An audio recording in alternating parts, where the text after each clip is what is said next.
For those of you who are here in person, welcome to USC. For those of you who are online, hello.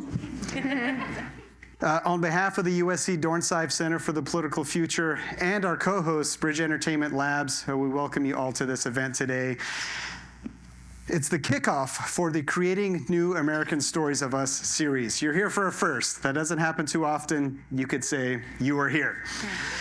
So here at the USC Center for the Political Future, we have long been invested in the idea that politics affects culture and culture affects politics, and that together, maybe we can join forces in a way that can reduce some of the toxic polarization that is plaguing our nation today. For a lot of us, and I know from talking to you individually, we're kind of scared about the moment in our history today. We're at a perilous point in our nation's history, and a lot of us feel powerless. When we come together, we gain some power. We're going to try to do something about this massive problem of polarization by bringing together two major industries, the bridging movement and the entertainment industry. The need for this could not be more urgent, and we're really excited to be able to share stories with you today. So we have an amazing lineup of speakers today. You're going to see some of their names flashing on the screens to the side. Some of them are here in the room. It's really impressive what we've been able to do today. We have to give big thanks to Bridge Entertainment Labs, or BEL, Bell.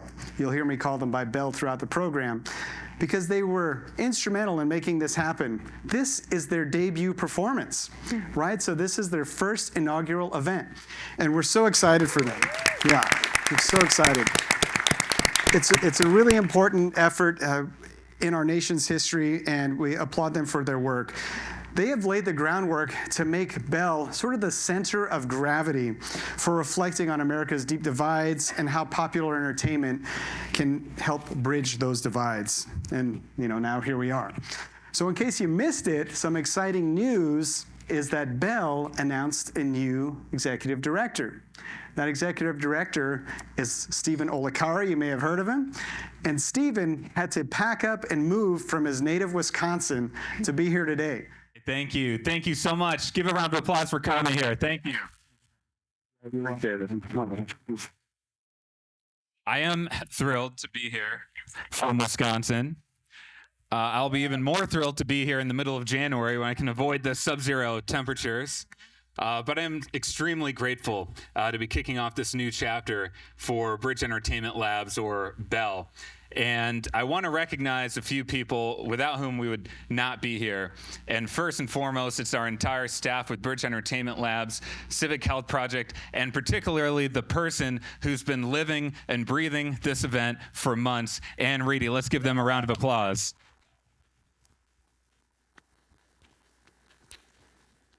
I also want to thank Kami and the entire USC staff. They could not have been more helpful or more welcoming, so we're extremely grateful for your support in this endeavor. I also want to thank all of you for taking the time to be here today. And as I look out into the audience, I see many longtime friends, mentors, funders, comrades on this journey. And I just want to say thank you for being with me on this journey. And I gotta say, I think this next journey is going to be the most fun yet. And I know for sure we're gonna reach the most people we've ever been able to reach before. Now, why is this mission on the minds of so many Americans? Why is it so important right now? Well, let me just ask a quick question. How many people in this room have at some point struggled around bridging a divide, whether it's political, religious, or otherwise, with a family member or someone in their own friend circle? So just about everyone. I believe this question of how we bridge the divides in our society is the foremost challenge of our time.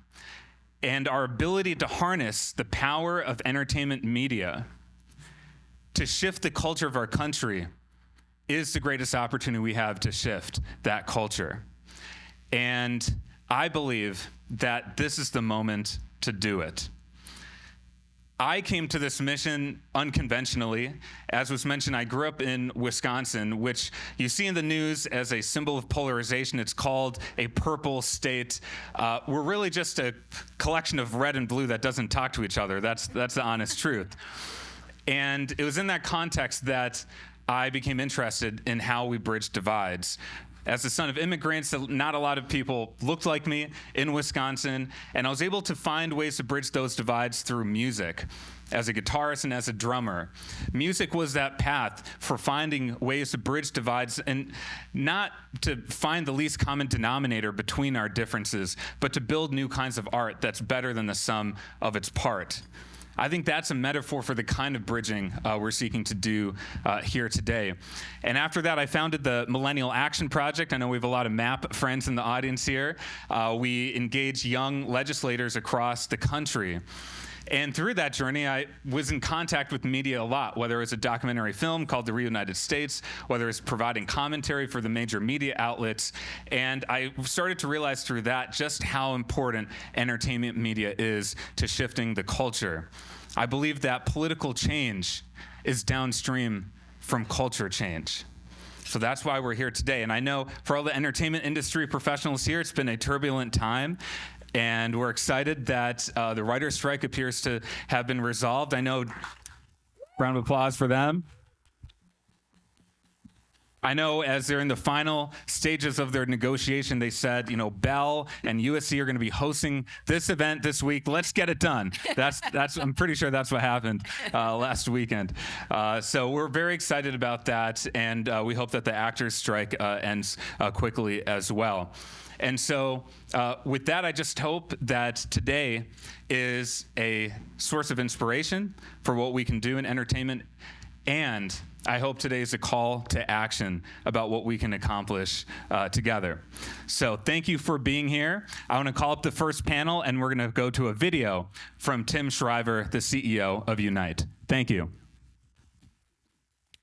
Hello, everyone. I'm Tim Shriver. I'm the co-founder of Unite and the co-founder and co-leader of a small but powerful group of young people and middle-aged people and older people who are all committed to telling the story of the bigger picture in our country, the new story of us.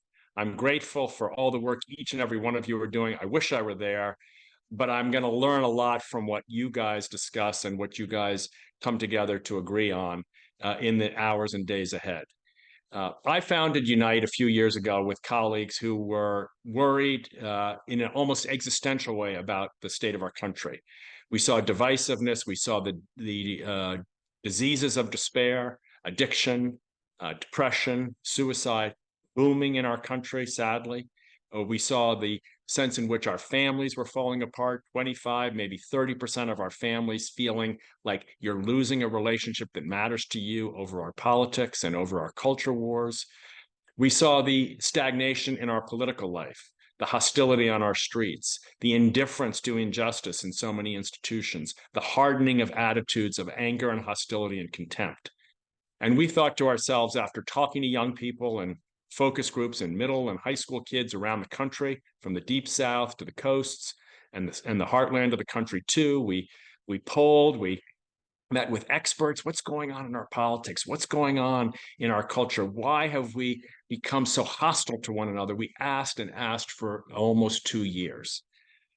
We came to a pretty simple conclusion, that a new issue had arisen in our country. The issue is in and of itself the issue of hatred and contempt.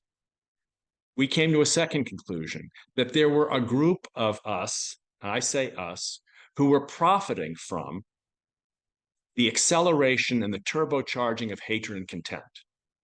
That network, that unholy alliance of political leaders, fundraisers, media leaders had come to the conclusion that hatred and contempt sell, and they were going to sell it.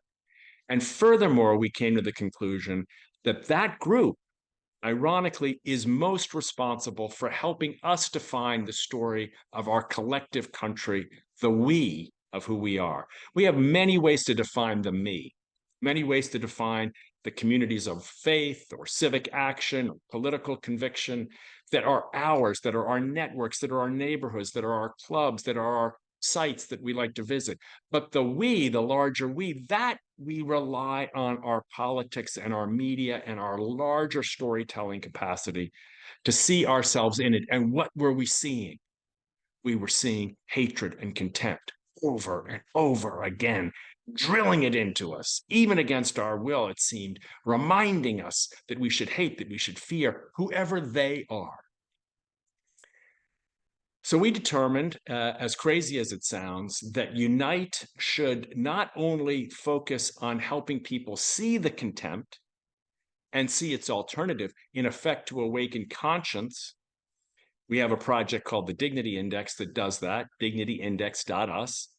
But we determined that we also needed new storytellers to get platforms, that if we couldn't change the culture, if the primary architects of culture were trying to crush us, if the primary architects of the superstructure of our storytelling were determined to tell us a story that would destroy us, no matter how hard we tried from the bottom up, we couldn't succeed. The last premise we had was that the story of division and contempt is a lie. We are being lied to about each other. The data across the board supports this. Do we agree or disagree on issues like guns and immigration, even reproductive rights, things we think we're at loggerheads, we think we hate each other? Actually, we have widespread agreement. When we ask questions to people about how they judge the other side, they have what more in common our team has identified as the perception gap. We don't actually know what the other side thinks. And what we think they think is wrong. Why? Because we're being told over and over again, you should hate them, you should fear them, you should have contempt for them. They're threatening you, they're evil, they're wrong, you're right. As long as you keep hearing that, you lose track of the actual condition in the country. So we were convinced that we're being lied to, and we were also and are also convinced that there's a whole new story emerging in the country.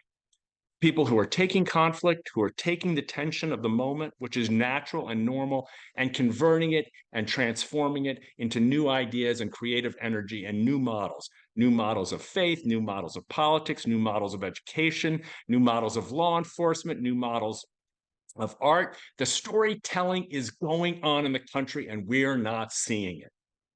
The people who are taking pain and transforming it into creative ideas are there. We're not listening to them.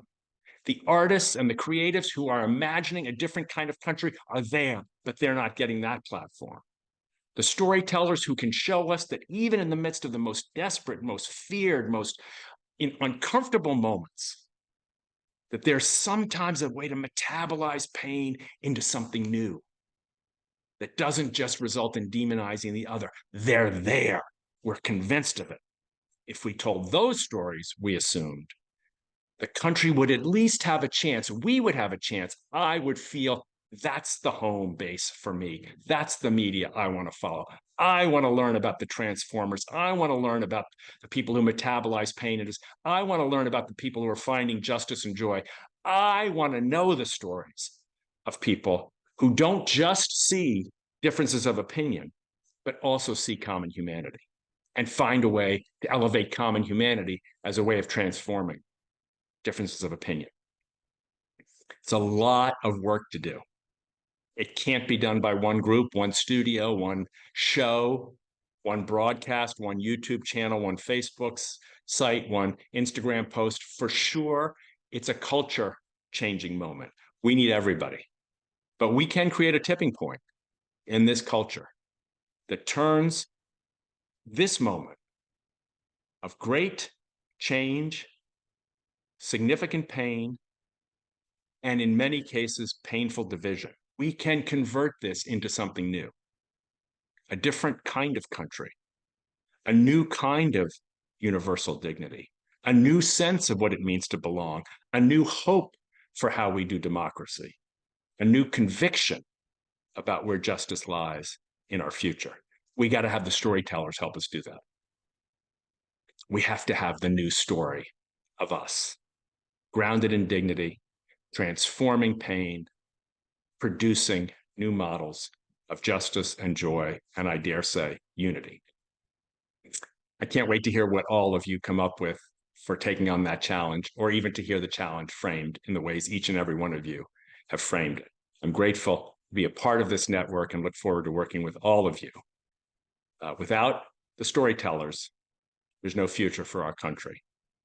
The urgency couldn't be higher than it is right now. thank you for responding to it. Thank you, Kami. And what a powerful video from Tim. We're really grateful to be working with him on this mission. And so we wanted to kick off the conversation with the panel on what we mean by bridge building. What are the bridges we're seeking to build? And we have a stellar panel here today. Joining us, we have Ibu Patel, the president of Interfaith America.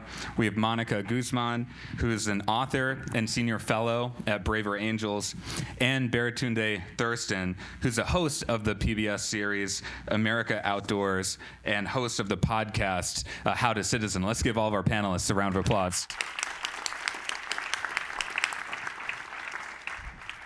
So, Ibu, I'm going to start with you. Just as a way of introducing the work that you do, and I'll ask this question with all of the panelists, what is it about this moment in America that shapes the work that you do? Yeah, so first of all, this is like super odd. I feel very intimate with this side of the room, and like, you guys are like the other political party or something. Like in some ways, it feels like a metaphor for things. But look, I've been leading an organization for 20 plus years called Interfaith America. And the big idea of Interfaith America is that in the most religiously diverse nation in human history, the most religiously devout nation in the Western Hemisphere, the world's first attempt at religiously diverse democracy, faith better be a bridge of cooperation, not a barrier of division. And you have to work hard for that to be the case, right? You can't just you can't have neutral territory, because that can easily be filled by bad actors, right? And so how do you positively and proactively engage that dimension of identity to make sure that it is a source of inspiration, it's playing a healthy role in the nation, et cetera, et cetera? So part of what I want to do here is to say that I actually think Hollywood does a really good job at telling stories of cooperation. There are a lot of bright spots, right? And I want to pay attention to what those bright spots are and say, you have told grand narratives of how people can live together. Now, you've also told other stories too, right? But I want to give you as an example from my family of a story of social cohesion that was super relevant to my Indian Muslim smiley kids. Okay, I've shown my kids like we have this game where it's movie night, and if you don't like the movie, I'll pay you $10, right? That's what you do with teenagers, right? I'll pay you $10, but we're gonna watch the Mandela movie. We're gonna watch Invictus. We're gonna watch Bend It Like Beckham. We're gonna watch all these movies about what it means to be part of a minority identity and to emerge and be yourself. You know what the single most relevant movie I've ever shown my kids is The bus came. Oh, that must be that comment. All right, go ahead. The single most relevant, my kids said that the single most relevant movie about people from different identities getting along with each other was The Breakfast Club. So I want you to just think about that for a second, right?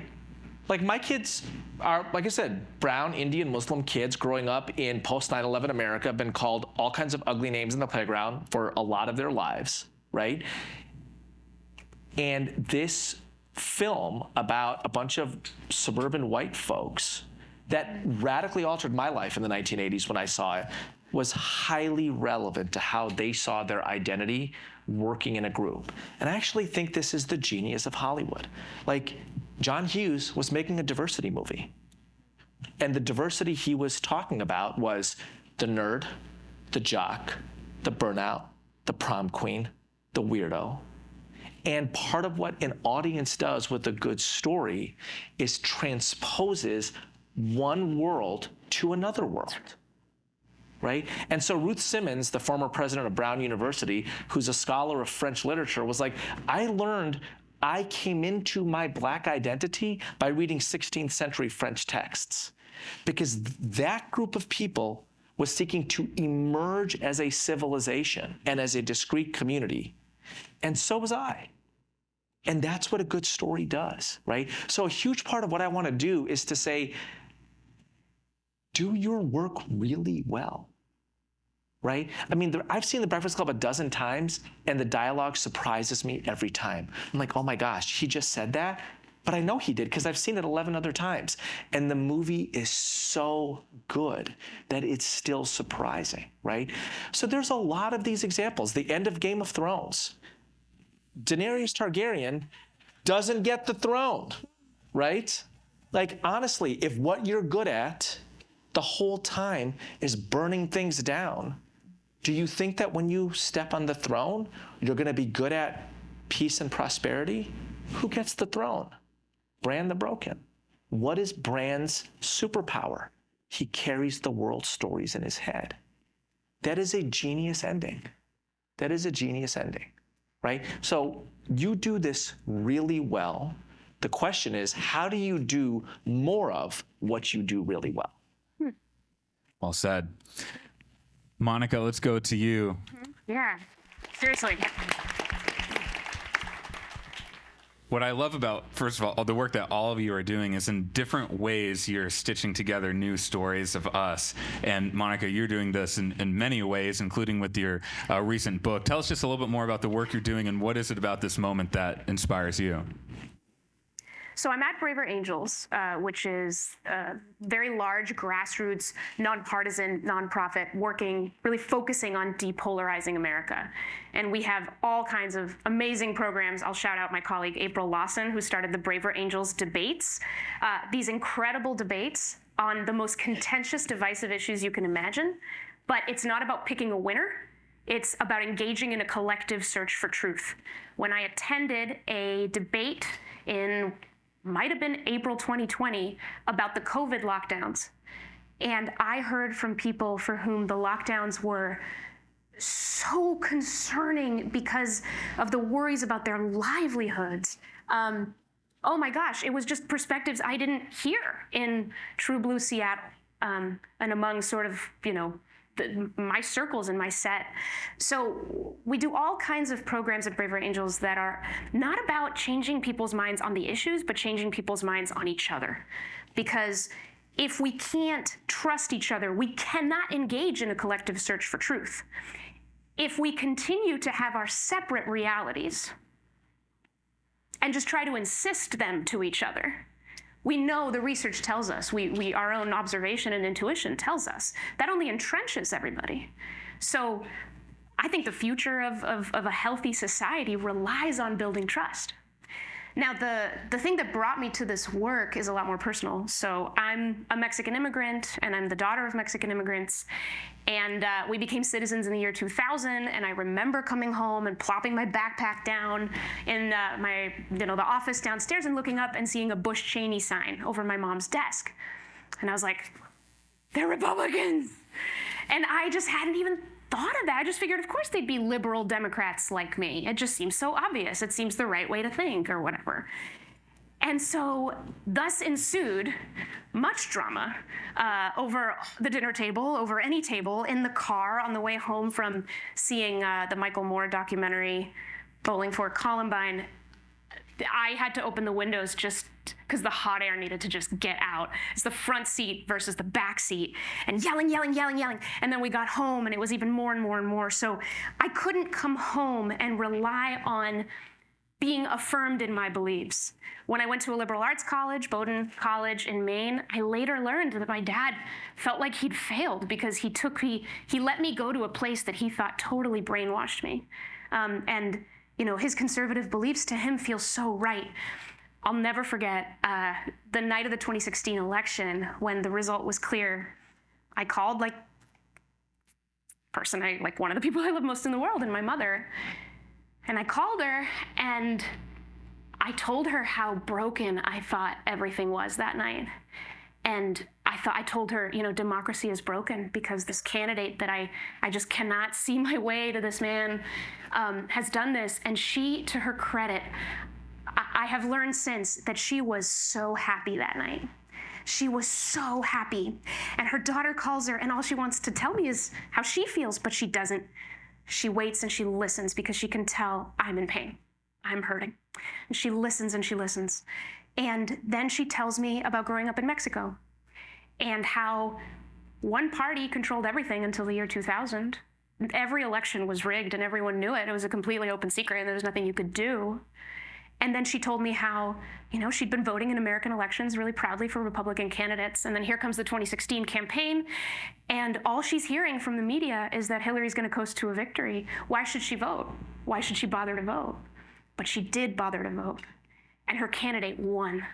And she told me, democracy's not broken, Monica. The way I see it, democracy works. So in that context, in my personal life, there have been so many of those moments that I call I never thought of it that way moments, where some insight crosses that chasm between your experience and someone else's. And it can be a hard thing to put yourself in that position where that can happen, but it can be a real gift. So, I started to hear people in Seattle speak with contempt. Tim just talked about that. Real deep contempt for people who had voted for Trump. Again, Seattle, like many communities, super majority area, either you're very blue or you're very red anymore in this country. Everybody's sorting into like-minded groups. And I started to take it really personally because they're talking about my parents. And these things are just not true. So that led me to Braver Angels. It led me to the book. It led me to this work that I agree with you, Stephen. I mean, polarization, toxic hyperpolarization, the contempt is the problem that eats all other problems. I've talked to so many elected officials about this, and they can't govern. They can't get their work done in this climate, The games that we play, and the media too. I was a journalist for many years, and I had to learn, I was actually really good for a period of time at getting my article about some trend to the top of Google Trends to get the most page views. I knew how to hack people's psychology to get them to click. And that's what you have to do. It seems like that's what you have to do to win, but it is killing us. So we have to find some other way. So I'll leave it at that. I'm sure there'll be more to say. Thank you. And I think one thing that I took away from your story, Monica, is how important it is that we're humanizing Americans across these divides, and we're closing, I think what you've talked about is the perception versus reality gap. Yeah, exactly. And let's go to Baratunde. Tell us a little bit, you do this through both of your shows, and tell us a little bit more about those and what moved you to do those shows. I'm moved right now by this room. I never heard Tim Shriver speak like that before. That was cool. Yeah, really moved. And we agree on a lot. I'm moved by your story tremendously. Thank you for everything you're doing. I've known Monica since she was a baby journalist, before she was hacking minds. And she was a good person once. It's a shame how far you've fallen. I know. And Ibu, I was with you right until you praised the end of Game of Thrones. We'll never. Some lines you can't cross. So we are too far apart, my brother. I don't know how much they paid you to say that. That was so amazing. You spun it so good. Oh, man.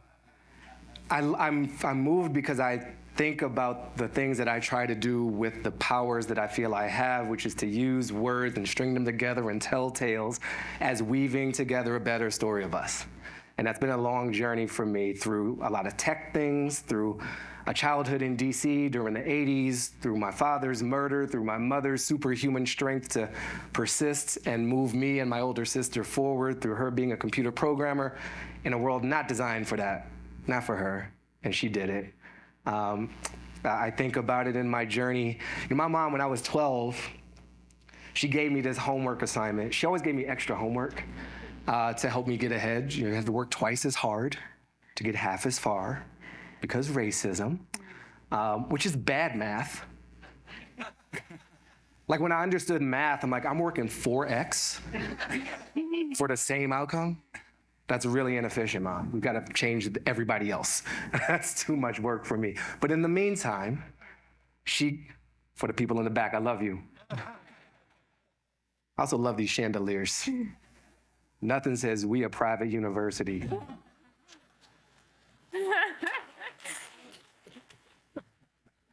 Can you tell he worked for the Onion? 9 extra chandeliers. 1 is enough, bro. Like, we're good. My mom loaded me up with extra work Boy Scouts and hiking and biking and after school programs to get ahead, not to catch up, to get ahead. And one of the early assignments she gave me, which was preposterous, because I was at most 12 years old, she said, I want you to come up with the system we live under after democracy and capitalism have failed. Wow. That's heavy, man. I had just started like sweating with my armpits, as because of hormones. And that did not help. That did not help the sweat situation. But it's been this question that's been on my mind, and I've pursued it through comedy, through stand-up for a decade, through America's finest news source, The Onion, through The Daily Show with Trevor. I've pursued it through tech, and if we're just connected, well, you know how wonderfully that worked out. I've pursued it through some political activism and knocking on doors and hashtagging and shouting and writing op-eds and the whole thing. And where it landed heaviest and most resonantly is in this podcast, is How to Citizen work, where we take citizen as a verb. And we have these 4 principles of what that means. It's not about your naturalization or immigration status. It's not about where your parents had sex or where you came out of womb. None of those are our choices. It's the verb which invites us to do something, to participate, to act. And so citizen as a verb means we participate. It means we commit to the collective, not just our individual selves. It means we invest in relationships with ourselves, with others, and with the planet around us. And it means we understand power. And that is not a bad thing. Power is just, as Eric Liu taught us in our very early episode, the way you get people to do stuff you want them to do. Babies, very powerful, very, very powerful, because all y'all got jobs. And you don't need to have them. The kids should work, but you work for them because babies are powerful. So, a lot of baby fans in the room. That's cool. Is there a strong lobby? We built this show based on frustration with a story that we're failures. The news is focused on disasters and crashes and discord and dissolution and all of that, and that just wasn't aligning with the truth that I also knew from the people I actually experienced, that yes, there's a lot of things on fire, and there's people putting fires out. More importantly, there's people constructing fire-resistant structures. There's people building whole societies nowhere near where fire happens all the time. And we should take lessons from all of that. And then my racial analysis also gets angry, because we talk real proudly, about American democracy. Like it's always been this beautiful thing for everybody. And it hasn't. And we need to stop, because we lose credibility when we talk like that, because people see through it, like a baby will, like a child will. So that show has been 4 seasons of dozens of stories of people in their economic lives, in their political lives, in their church lives, who have found different ways to exhibit these values and live together. How do we just live together with all this difference? The democracy, even that word is like very academic. A lot of people don't care about democracy. They actively don't. In this country, we care about freedom a lot because we've been hit over the head with it so much as like the prime thing, and we interpret it individualistically. But we all ultimately have to live together because we can't do this thing on our own. So that's been very animating. The America Outdoors Show has been an embodied way of experiencing that. People who've connected to nature, reconnected to this important part of ourselves, to conceive of ourselves as more than just individuals, but also more than just the human species, is essential to our collective survival. And so we need a tale that weaves together. I think the last thing that's on my mind right now is death. Oh. I know, it's fun. Comedy. So, democracy is in crisis. Democracy is dying. These are headlines, and it's true. A lot of it is true. And we need to internalize that and accept that some of what it was born to do in this form never served all of us to begin with. And it's okay to let that part die. And we should acknowledge the death. We should mourn the death as we celebrate the new life that's also happening. There's so much beautiful experiments and communities and businesses who are doing this thing really, really well. And like Tim said, we're speaking the same damn language. We're all speaking the same language here. That's the story we need to be hearing. So we got to have a funeral while we have a baby shower. Right. That's one heck of a task. That is a perfect segue to a question I want to pose to you, Ibu, which is, as we, with Bridge Entertainment Labs, we're partnering with producers and writers and studio executives on elevating these new stories of us. And one of the most common questions that comes up is, what do you really mean by bridging divides? Now, full disclosure, Ibu and I go really far back. When I was talking about the many mentors in the room, Ibu is one of them who's been with me on this journey from the very beginning, since I was in college. And over those years, there's no one who I've met who's thought more about what we truly mean by bridging divides through all of your books, and what we don't mean by bridging divides. So in your view, Ibu, could you just share how you think about bridging divides, and how do you build the strongest bridges possible? So let me tell two stories here. By the way, I love listening to the two of you. So it's awesome. Let me tell two stories here. One is a story that I read in the New York Times, I don't know, 10 years ago. I happened to be, at the time I was reading it, happened to be in Bend, Oregon, and there were fires burning on like 3 sides. Okay, you wake up in the morning and it's hard to breathe. I read the story in the New York Times that opens with the line, when there is a fire on the Catholic side of the city of Mostar, in the city of Bosnia-Herzegovina, the Muslim fire department does not respond. When there is a fire on the Muslim side of Mostar, the Catholic fire department does not respond. And it goes on to describe, in this extremely cool, kind of standoffish, journalistic way, a city that is not in hot conflict, that is totally divided along ethno-religious lines. So Catholics and Muslims go to the same schools. Catholics go from 7 a.m. to noon. Muslims go from 1 to 6. Different nightclubs, different soccer teams, different garbage collection companies. And so I think one of the interesting things to think about when you think about American division is, there's 8 billion people in the world. So what are we comparing ourselves to? And I don't know if heaven is the best reference point. I'm totally serious, right? Like, I'm not sure if we should begin from this is perfect and let's measure the distance we are from that. I don't think we live in John Locke's world. I think we live in Thomas Hobbes's world, right?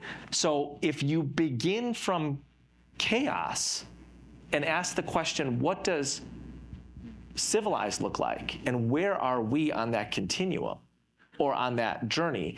I think that's a different kind of question. By the way, this is not a statement of complacency, right? It's actually a narrative. The narrative is, if you tell a story of progress, people will feel inspired to take the next few steps.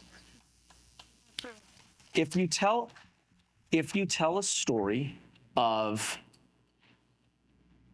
things that are terrible, people will just keep telling terrible stories, right? So I just want people to consider that.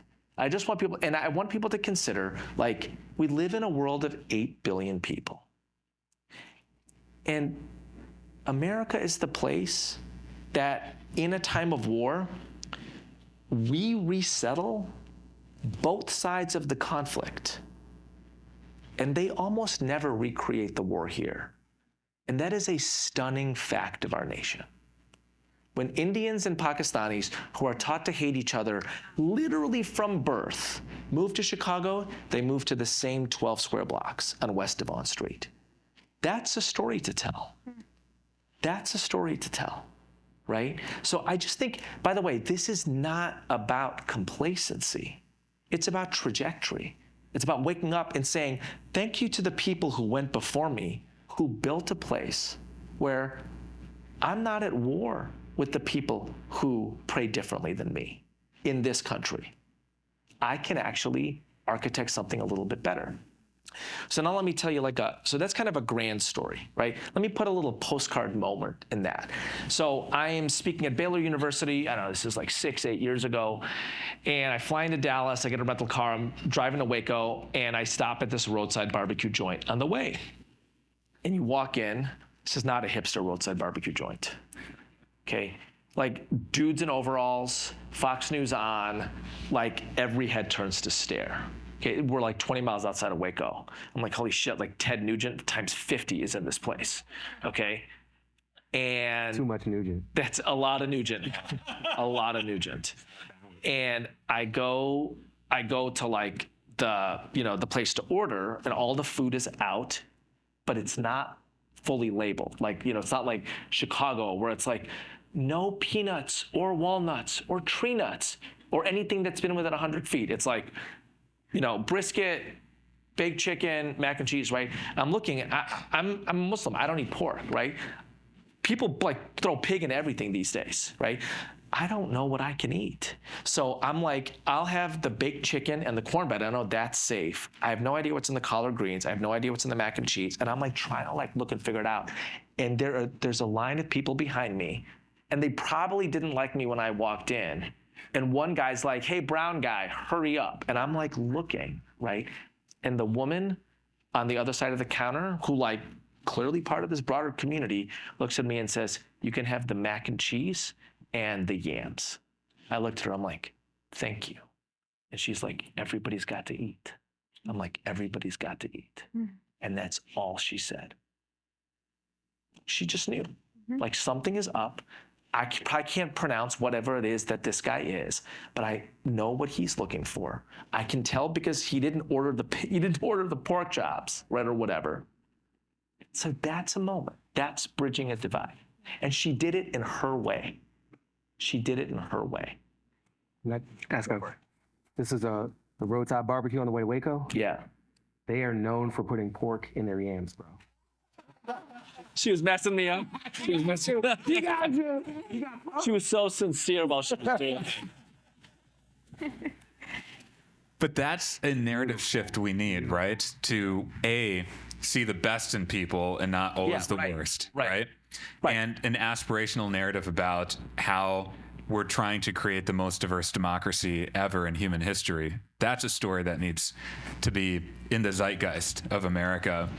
But it's hard, as you've talked about, Monica, because there is this perception gap. And I think you have this great line that people who are underrepresented in your life are going to be overrepresented in your imagination. Say a little bit more about that. It's true. I mean, we like to think that all of this mess is about stuff going on out there. And what we have a hard time acknowledging is that a lot of it is up here. What we do, people are the only agents in this world. And what we do, our actions are based on our beliefs. And our beliefs are up here. And some of them we form consciously, and some of them we form unconsciously. And a lot of our opinions have really, really deep roots. And what the social research has shown us, like perception gap and everything else, is constant exaggeration and misperception across the divide all the time. And this despite the fact that we're awash in information.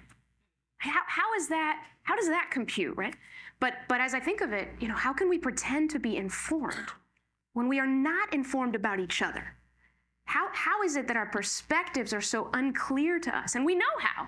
It's because we're so sorted into like-minded groups. We other with abandon when we're afraid and uncertain, and then we silo ourselves with the stories that we tell each other about the people around us and our role in the world.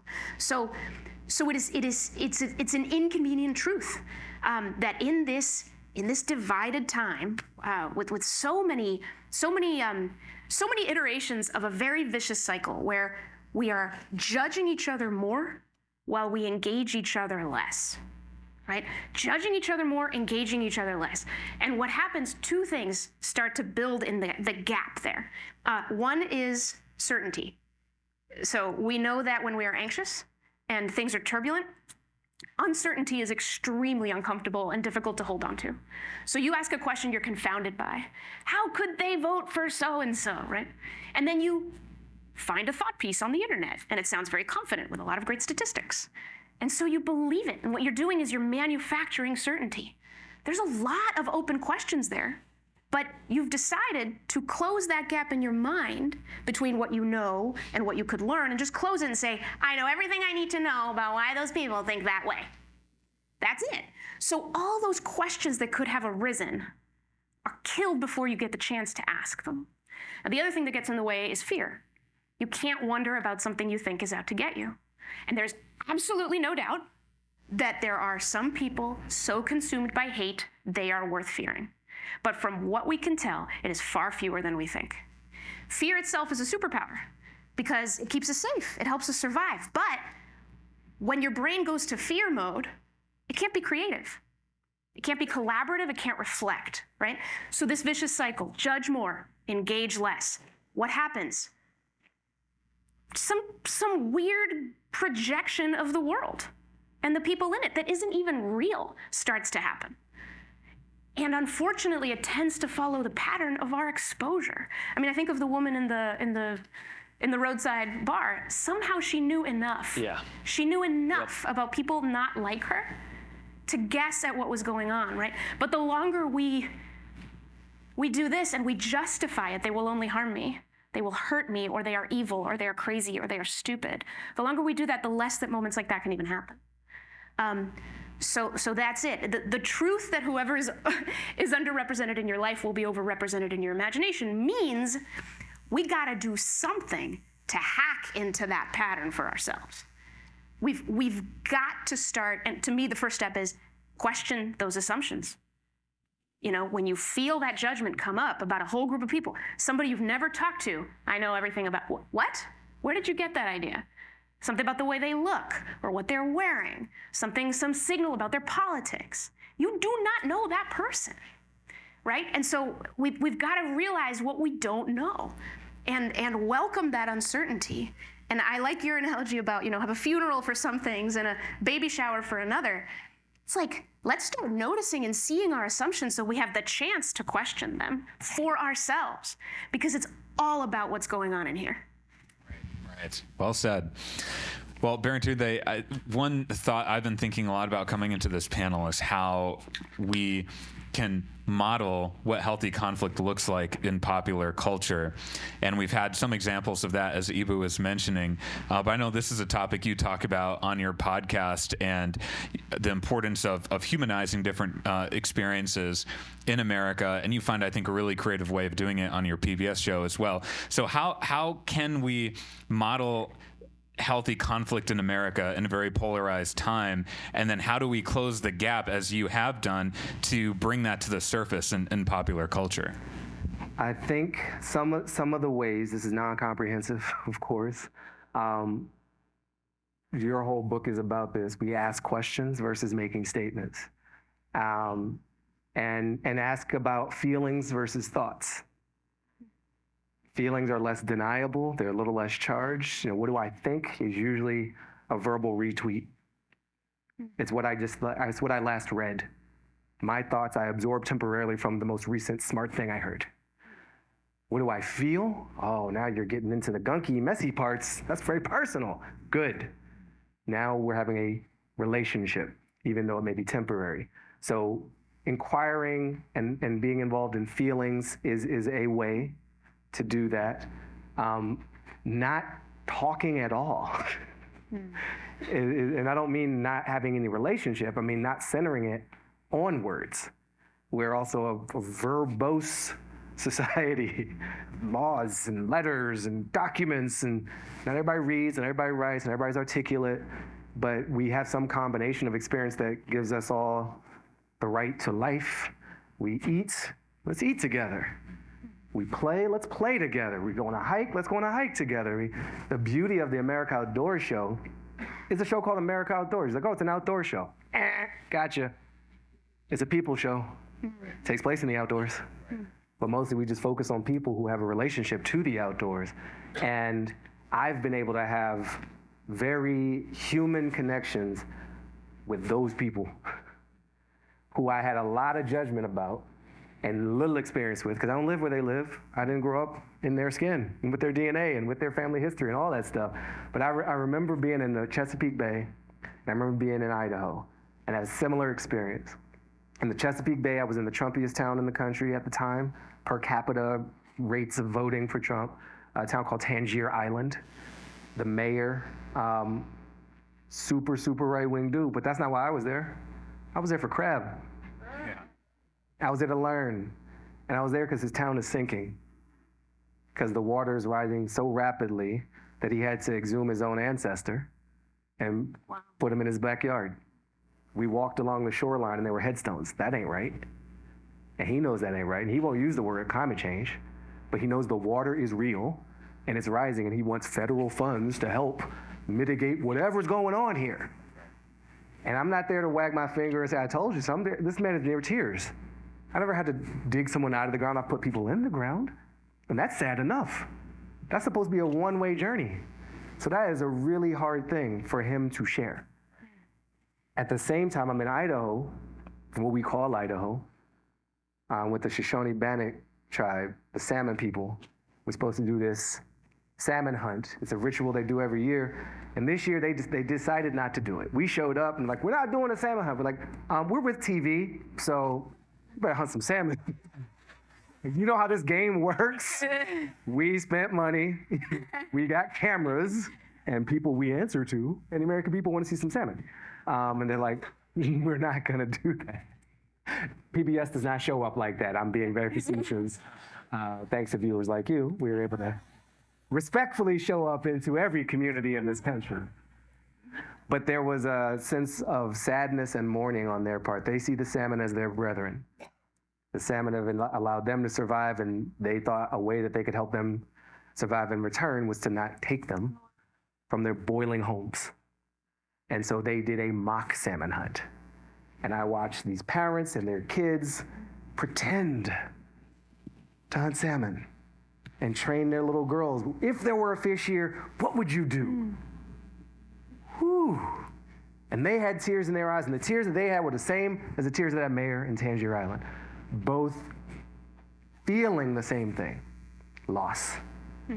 And feelings that are shared can be a bridge across which we connect and see ourselves as the same. If even for a moment, sometimes all you need is a moment. You got a moment. That was a powerful moment. And we need to build momentum on moments like that and bypass and hack, some of the lies, the profitable, algorithmically accelerated lies that want to reflect some uglier version of ourselves back to. Right. I mean, those algorithms and the money behind them, they can call in our darkest impulses or our better angels. And I know for many of us in this room, we're pushing and pushing against this multi-billion-dollar industry. But then there are those moments, and if you have enough of them, and you can stitch that together into a story, it becomes a narrative. And I think that's the power of what we're trying to do here. Well, we are doing it. We are doing, exactly. We're already doing it. Absolutely. That's a loving adjustment. Yeah. But that is part of what we also carry is sometimes, I'll speak for myself, what I often carry is like pre-defeat. Right. No. The mirror is broken, not me, not us. The people are fine. The story needs to be rewritten.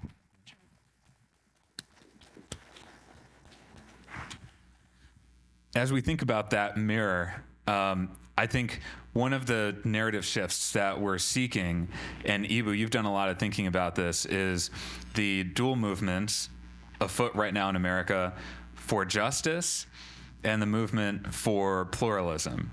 And we have leaders of both of those movements in this room here today.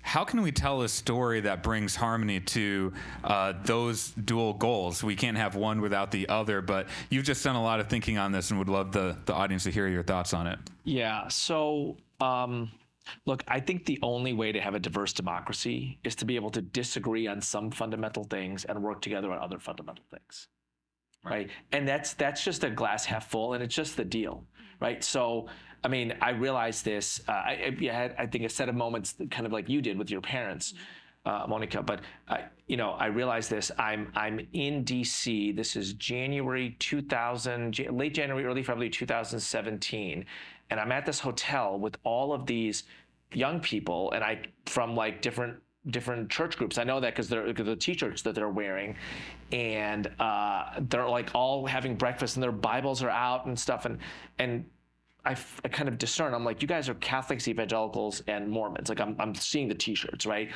And I have no idea what's going on. And I finally ask one of these tables at breakfast in the morning at this hotel, and they look at me as if like like my ears are 10 feet tall. Like, you don't know what's going on? The biggest moment of our lifetime, a sitting vice president is speaking at the March for Life. Mm.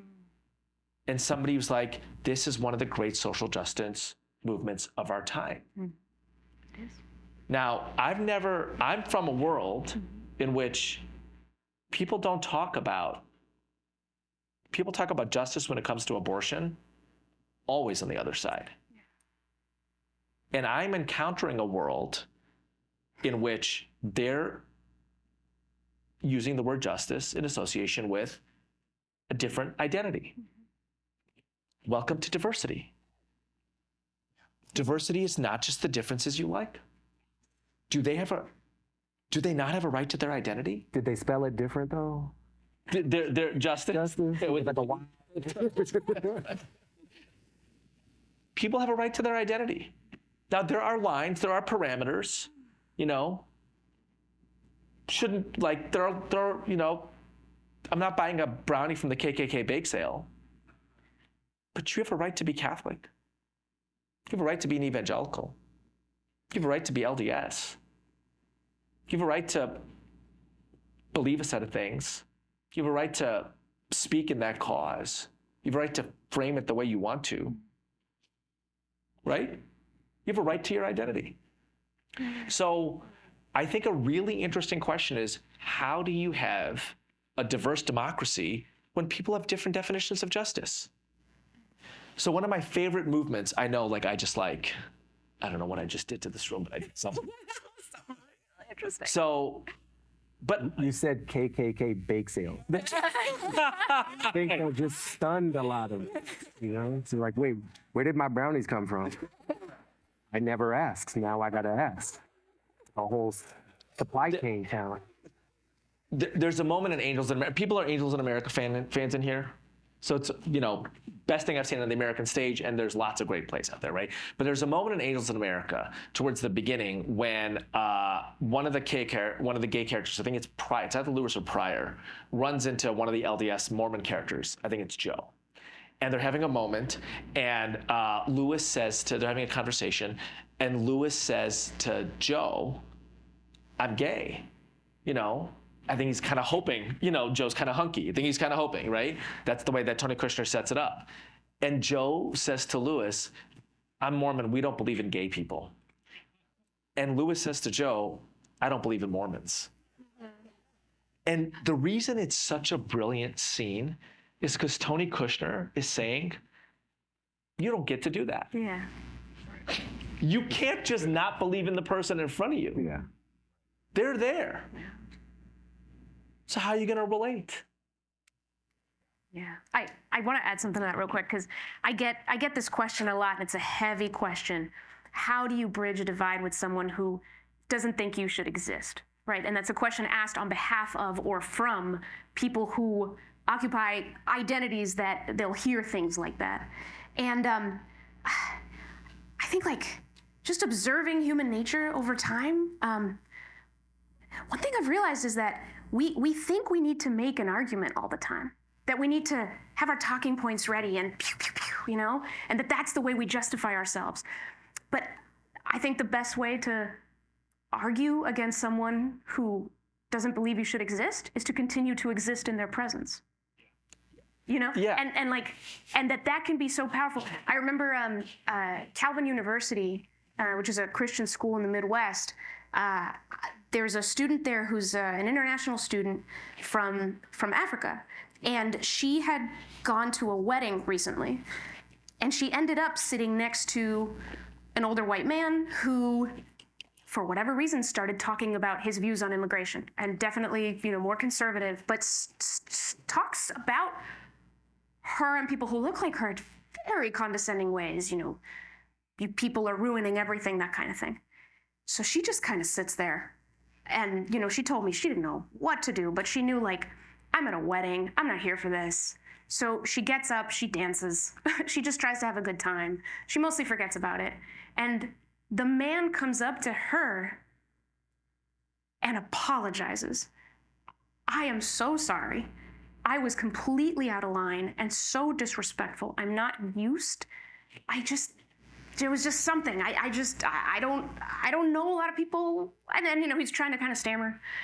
And it made me think about how when we have conversations, we think there's one conversation. I'm having a conversation with you. But I'm also having a conversation with myself. Yeah. And you're having a conversation with yourself, right? So to continue to exist in each other's presence, you can spark a conversation that you are not privy to. But that's how transformations can happen. And it's so powerful, and that's where a lot of these moments that really transcend ultimately come from. It's not that you made this incredible argument, mic drop moment like on social media, which never works, but you only get likes from the people who agree with you, okay? It's something far more profound. It's how to human. We can human with each other. Sometimes that's enough. You should jump in on this. I know we have 1 more minute left, but please jump in. And then also just would love to hear your thoughts on how we can sort of elevate this conversation into storylines, into characters. Yeah. I know you've been in those rooms, so kind of stitch that together. Oh, that's it? Cool. What, 30 seconds? 1 minute. 30 seconds. I work for us all. So on the same team, Team Human. Yeah.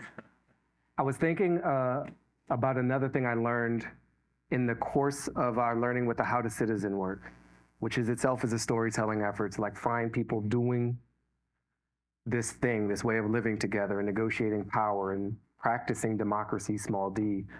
And it has to do with the questions and how we interpret the answers. We have a very binary way of saying, are you for babies or are you against babies? And like, that's a stupid question. We're all against babies. Like, they don't work. I've been very clear about this. They are freeloaders. Right? We could all get on the same page about that. But we spoke with Audrey Tang, digital minister of Taiwan, and a revolutionary who became a government functionary, and using new tools and processes, ways that we have the conversation with each other to get at different answers. And so if you just add a how much to the query, what do you think about X and how important is it to you? Right.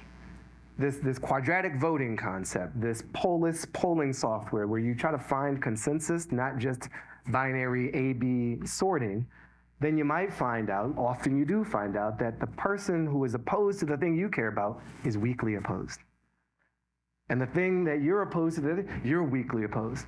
And if you have limited amounts of equity to cast, dots in a design voting challenge or actual votes in a quadratic voting challenge, I'm willing to have you win on that thing. Turns out it's actually that important to me. This thing over here, though, is super. And when you have a relationship with someone, your mom did this intuitively. Yeah. You both wanted to do, and she heard the weight of your vote in that moment, and she didn't cash her thing in. Right. Right. She held her vote back. I'm not going to express this right now. That would add more. She's carrying a lot. That subtlety we need in the stories.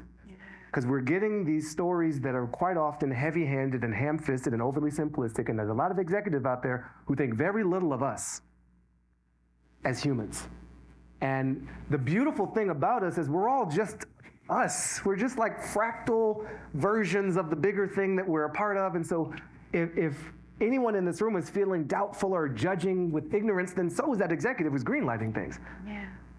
But the fear is going to kill. Okay, so we all got to just give ourselves a little grace. Let our shoulders down. Take a breath. Recognize we ain't perfect. We're all in this journey together. We're just hurtling through space and time. And try again. And to your point, Monica, I want to add I think this helps us try to get back to the storytelling. Yes, and. Being in the presence of people who have atrociously negative attitudes about any one of our existences is expensive. And can be very unsafe. Yes. Very unsafe. Very expensive. What is more affordable is media. This book can represent me, and I don't have to be in the room.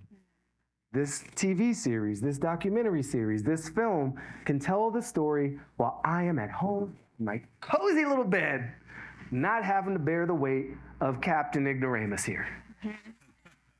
Because maybe I've already dealt with a lot of Captain Ignoramuses and I'm just all burnt out right now and I don't have the capacity. Or I do, and it's a great day for us both. But the power of the story is to represent us, especially when we're not in the room. And so the work, it's helping all of us be us when we do it right. So well said. Yes. This cannot be a stronger foundation for all the conversations we're going to have today. Please give a big round of applause to our panel. Thank you guys so much. Outstanding.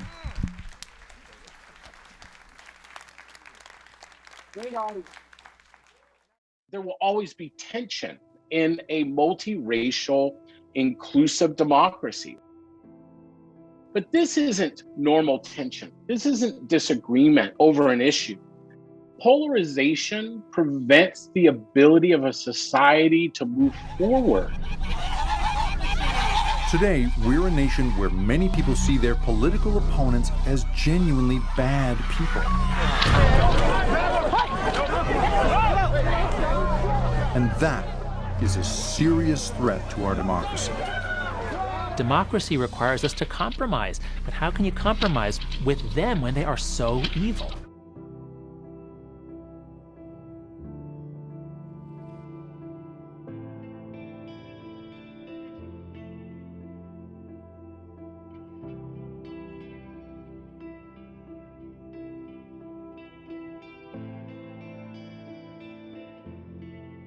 And it may be true that in this moment, the bridge to remove polarization isn't through political relationships, that perhaps it's through the world of culture. I don't think cultural creatives oftentimes realize just how powerful culture is. The solution to our problems here are not actually intellectual debates about policies.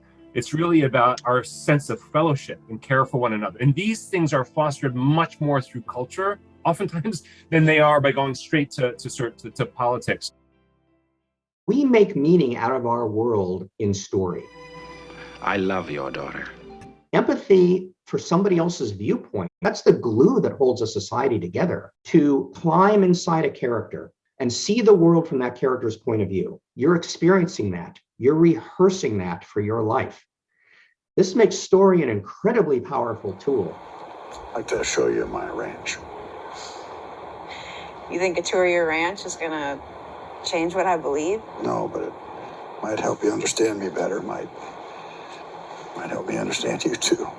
But the problem is, if the writer's room, everybody looks the same, both the same, drives the same Prius, and thinks the same things, lives in the 310 area code.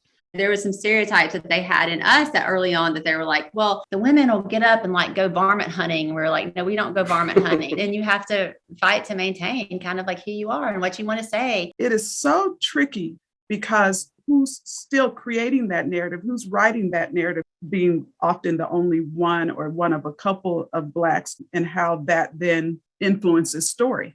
Felicia has talked about her experiences as the only Black person in the room. I'm generally the only Christian in the room. And it has really affected, my own psyche and also the storytelling that happens. So when I look around to try to see positive portrayal of Christians on TV, like in the recent Unbelievable or The Americans or Justified, that's kind of what I'm looking for, is really more to see myself so that other people's visions of me are changed. To continue to be curious about a person, even if all the external signs are telling me that this isn't a person I should be with or talk to or know, and to have the courage to stay in relationship with people who might be dangerous to me in terms of my peers and what they think of me. We're living in a really punishing environment. We have to have the courage to risk those relationships, the people who are all telling us that we're right, and cross that divide and spend time and be curious and stop trying to persuade people. I got friends I disagree with. Do you? That's not fair. I don't have friends. When you talk about this depolarization, is very often people will say, what are you talking about, bridging divides? I don't want to bridge divides with a white nationalist, or I don't want to bridge divides with somebody who passed that law in my state last month, or I don't want to, and part of what happens there is the lack of those relationships of trust and respect. Has us sort of build up entire caricatures of one another. That the more you build them up, the more daunting it is to reach across those dividing lines. I grew up on the sitcoms of Norman Lear in the 70s that I thought were shared communal spaces where there were a lot of viewpoints discussed and people lived together in that variety of viewpoints. Now I'm like, oh, I'm interested in that because I didn't know that. And I've learned something. And now that thing isn't scary because I know it and I understand it. So I often think about that being the way to what we have in common can be a respect for how we are different. But we got to learn how we are different. There's a big diverse audience out there. And if people can understand that your show is respectful of their opinion, they're much more likely to come to it. This is an enormous, enormous opportunity for entertainment. Creatives are in a position to save democracy in a way that other groups simply cannot show up for right now. We can fix this if we get to work, and that gives me hope.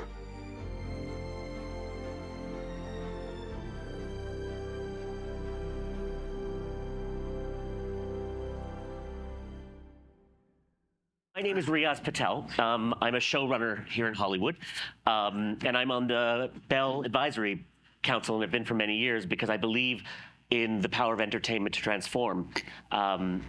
That it's so often in an information age, I think people are resistant to being taught, but they're okay if it's caught, and that's sort of what entertainment does. For the past 7 years, I've been working on a project called Connect Effect, which is a live in-person event that takes an audience of strangers, and in 60 minutes, it hard resets their humanity across divides, across generations, across backgrounds, so they're able to actually talk to each other in the real world and move away from the edits of each other in the screen world. And so that's sort of why I've met so many of you people in this bridging world. But what's interesting about what we were chatting is that so often have conversations about what entertainment should do and what creative should do. And then there's those of us who are in the room, and it's a job, and it's a job with pressures. And so what I hope to do here is give you a little bit of a glimpse behind the realities of making some of these narrative changes, because there are agents there, there are executives, there are changing executives of networks every single week. And it's very hard to navigate. So hopefully give you a sense of sort of what is possible. But for my first twist, you two know each other. And you know each other for a while, so rather than you introduce yourselves, I'm going to have you introduce each other, because it's actually hard to boast about yourself, but I think you'll get a much better sense of who they are when someone else is boasting for them. This might be the shortest panel of the bunch if I screw this up. I've known Joel. Joel and I worked together on a police show called Rizzoli and Isles many years ago, and we used to walk around the Paramount lot and say, how do we fix this show? And that turned into, how do we fix the country? Right? The show wasn't fixable. No, that's fine. And we've done a great job with the country, which is why we're all here. Joel's one of the most thoughtful writers I know in the world of drama. Responsible for The Americans, Fosse Verdon, Emmy winner for The Americans. The Americans. And when we talked about putting this panel together, I thought, well, Joel's one of the most thoughtful people. We've worked together on various other developmental programs, and the conversations end up being about the very thing that we're talking about today, which is, this is fixable. Like, what's the first step? How do we get there? And we never got to the actual work, I don't think, because we were doing that conversation, right? But Joel is one of the people that's really thinking about how to write these nuanced characters that are not divisive, but in fact make people think about our differences. Well, that's very kind. Dave became a wonderful friend on that show, and we did take some great walks and stayed in touch. Dave is also one of the most successful comedy writer, producer, showrunners in town, currently helping to run The Connors at ABC, but you can IMDb him and see how much he's done and how much joy and laughter he's given you all. But in his spare time, he decided it would be fun to go get a PhD in psychology with a specialization in media studies. So he's really studied this stuff, and I look forward to hearing what he has to say today. I will say, being creative in Hollywood, there is a ton of pressure to toe the line, and that there is one narrative.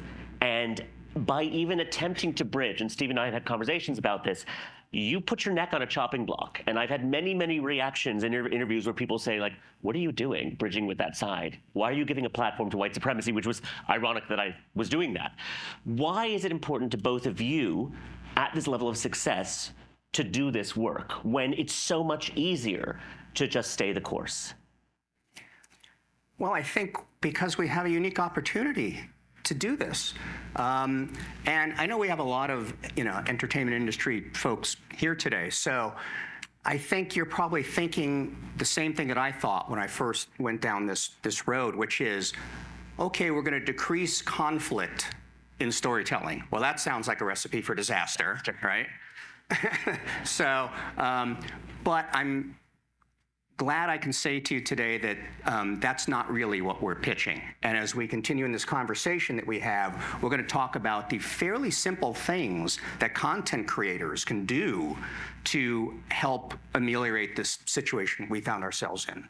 So, I think I'm not going to speak for Joel, but I think we found that, well, we really, people are watching thousands of hours of scripted content a year. There's a landscape of cultural norms that emerges from all of that times 330 million people. We have an opportunity to change the cultural norms, and it's not that difficult. And when I came to realize that, I thought, well, we have to act. We have to do something. Yeah, I'll just add, I think at its best, storytelling does not need to be in conflict at all with this goal. In fact, it doesn't have to struggle with this goal. Storytelling's enough of a struggle as it is. And I think for me, to tell good, interesting stories, you have to have good, interesting characters. And to write good, interesting characters, you have to understand them. And you can't stand in judgment of your characters. The minute you start judging your characters, the minute they become two-dimensional. That doesn't mean that there can't be good characters and evil characters, or characters who are doing bad things. What it means is we see the reasons for their thinking. We understand the reasons for their actions. And that is what makes characters deep and interesting. And that is what makes character conflicts deep and interesting. That's what makes drama compelling. So James Bond shouldn't have a pumpkin latte with whoever's going to blow up the world? Well, I think there's a place for James Bond movies and stories, and they're a heck of a lot of fun. Yeah. But in terms of digging deeper, I think that the challenge is, how can we tell stories that are as fun and as compelling, but create nuance? And those are the stories. The fun about James Bond is it transports us. But the value of true entertainment that bridges, is that it transforms us. And in order to transform, the characters have to transform, because we put ourselves into the seats of the characters. So what we're looking for are stories where characters struggle and in a tragedy fail, and in a hero's journey succeed. But that success always comes with a transformation, which is a kind of destruction of the self that existed before, a willingness for the character to ultimately let go of the things that they thought defined them and to grow into a new place. And that's what we all have to do. And the power of story is that we can be transported and watch that in a fictional world, and then take it back into our own lives. Can I just say, transported is such a key word here. The actual academic term for being totally immersed in a story when you're oblivious to the time on the wall and you're really in it, experiencing it from the character's POV, is called transportation. And the guy that coined that term, Gehrig, he was really making the analogy to literally traveling. So when you go to a foreign country and you come back, you're not the same. You've experienced something, the way other people live, that changes you a little bit when you come back. That's kind of the excitement and the beauty of travel, right? Well, the same thing happens in stories. Like, it's a tremendous trap door. It's a back way into the human mind that is completely unique, which is that once we experience that immersion from another character's POV, we come back slightly changed. And in that, for content creators, is a tremendous responsibility. And we were talking before that the places where we give over our ego are becoming rarer and rarer. That there's very few places that we go in armed with the information that we have, which is infinite, where we're not going in a bit like this. And one of the only times is when you either sit in a dark theater, or you sit in front of a TV screen, or you're in a play. And so that idea of transportation maybe happened in churches and synagogues for people who do that, but now it's so rare to give over of the ego. When you're talking about giving over the ego in a world where the attention span gets shorter and shorter, how does that impact your creative process for the two of you? Because again, you've got now this much time to get someone to watch this channel as opposed to the 785 million other options that they have. How does that impact your creative process? Well, you can't let it impact your creative process. You can't give into that pressure. You know, when you were talking about how you sit, the places where we sit and we give ourselves over, I was thinking of the other place where we sit and try to put down our fists and be open and be humble. And that's when you're sitting in front of the blank page or the blank screen. And you just have to be willing to accept that you may fail and you may fall on your face. And you have to be humble and you have to listen to yourself and hope that you hear what the audience may hear, and then follow the most important rule, which is not to be boring. You know, something just occurred to me, actually. You know, there's a thing called contact theory, which is an old psychological theory, which says that one of the ways that you change people's minds is you get in contact with them. You literally sit down and have a conversation. And that's been shown over and over again to be one of the ways that you get people to drop these preconceived notions and actually relate to each other. So then all of a sudden, here comes television, post that theory, and the new theory is parasocial contact hypothesis, right? Coming into contact with characters. And the interesting thing about sitting down to a blank page, I was just thinking, is that we kind of have to do the same thing as creators, which is, we're going to write a character here or characters that we don't agree with, but I want to listen to their viewpoint and respect the emotional truth that they're coming from. So in a weird way, the blank page is that contact hypothesis, because you sit and you listen to the character that you're going to write. If you're going to write it convincingly, right? Nobody wants to write, you know, black and white characters. So in a weird way, you just, good content creators, Joel, sit down and actually get to know that person that they may not completely agree with, who's going to be multi-dimensional anyway, right? You're not going to completely agree or disagree. But, and that's kind of a nice metaphor for something that we all kind of have to do, which is to go in with a blank page when we're considering other people. What do you think, industry-wise, could be done? What do you think should be done to create more narratives of us? And I think often when, and I remember Stephen and I had this conversation, the idea of bridging, when you walk into a pitch room, whenever someone asks me about bridging, they think it's left and right. And I think we're all stuck in that binary mindset that there's only a bridging between a left and a right. And that becomes a non-starter really fast. And behind closed doors, no one's watching, that's a non-starter. And so this idea of what is possible, what kind of bridges are possible in these pitch rooms, because that's the reality of it, is that we stand in front of that computer, we pour our hearts out. Generally, your agent tells you it's terrible. My agent still terrifies me when I pitch her. I've had her for 14 years, and she's still the hardest person to pitch. Then you go into the room, and you don't know what the marketing agenda is. You don't know who just came in as the head of it, who's gutted all the programming before. But what is It's possible? A terrible business. Can we all agree on that? It's a horrific business. It's an awful, awful way to make it. Okay. But navigating that, what do you think is possible? What do you think creators should do? And what do you think is possible for them to do? And then conversely, what is hard to do? Well, I will say that not only do we have to write stories that show us respectfully disagreeing, but the social science says there's another way to do this too. So essentially what we're talking about is modeling. right? So the way that we learn, we have firsthand experience, we touch the fire, we don't do that again.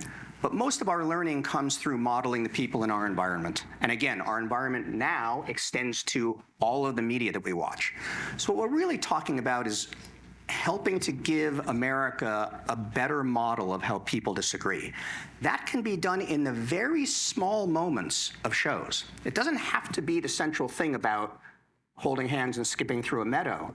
It's in these little moments, and you find these little moments in all kinds of TV shows and movies, where we show people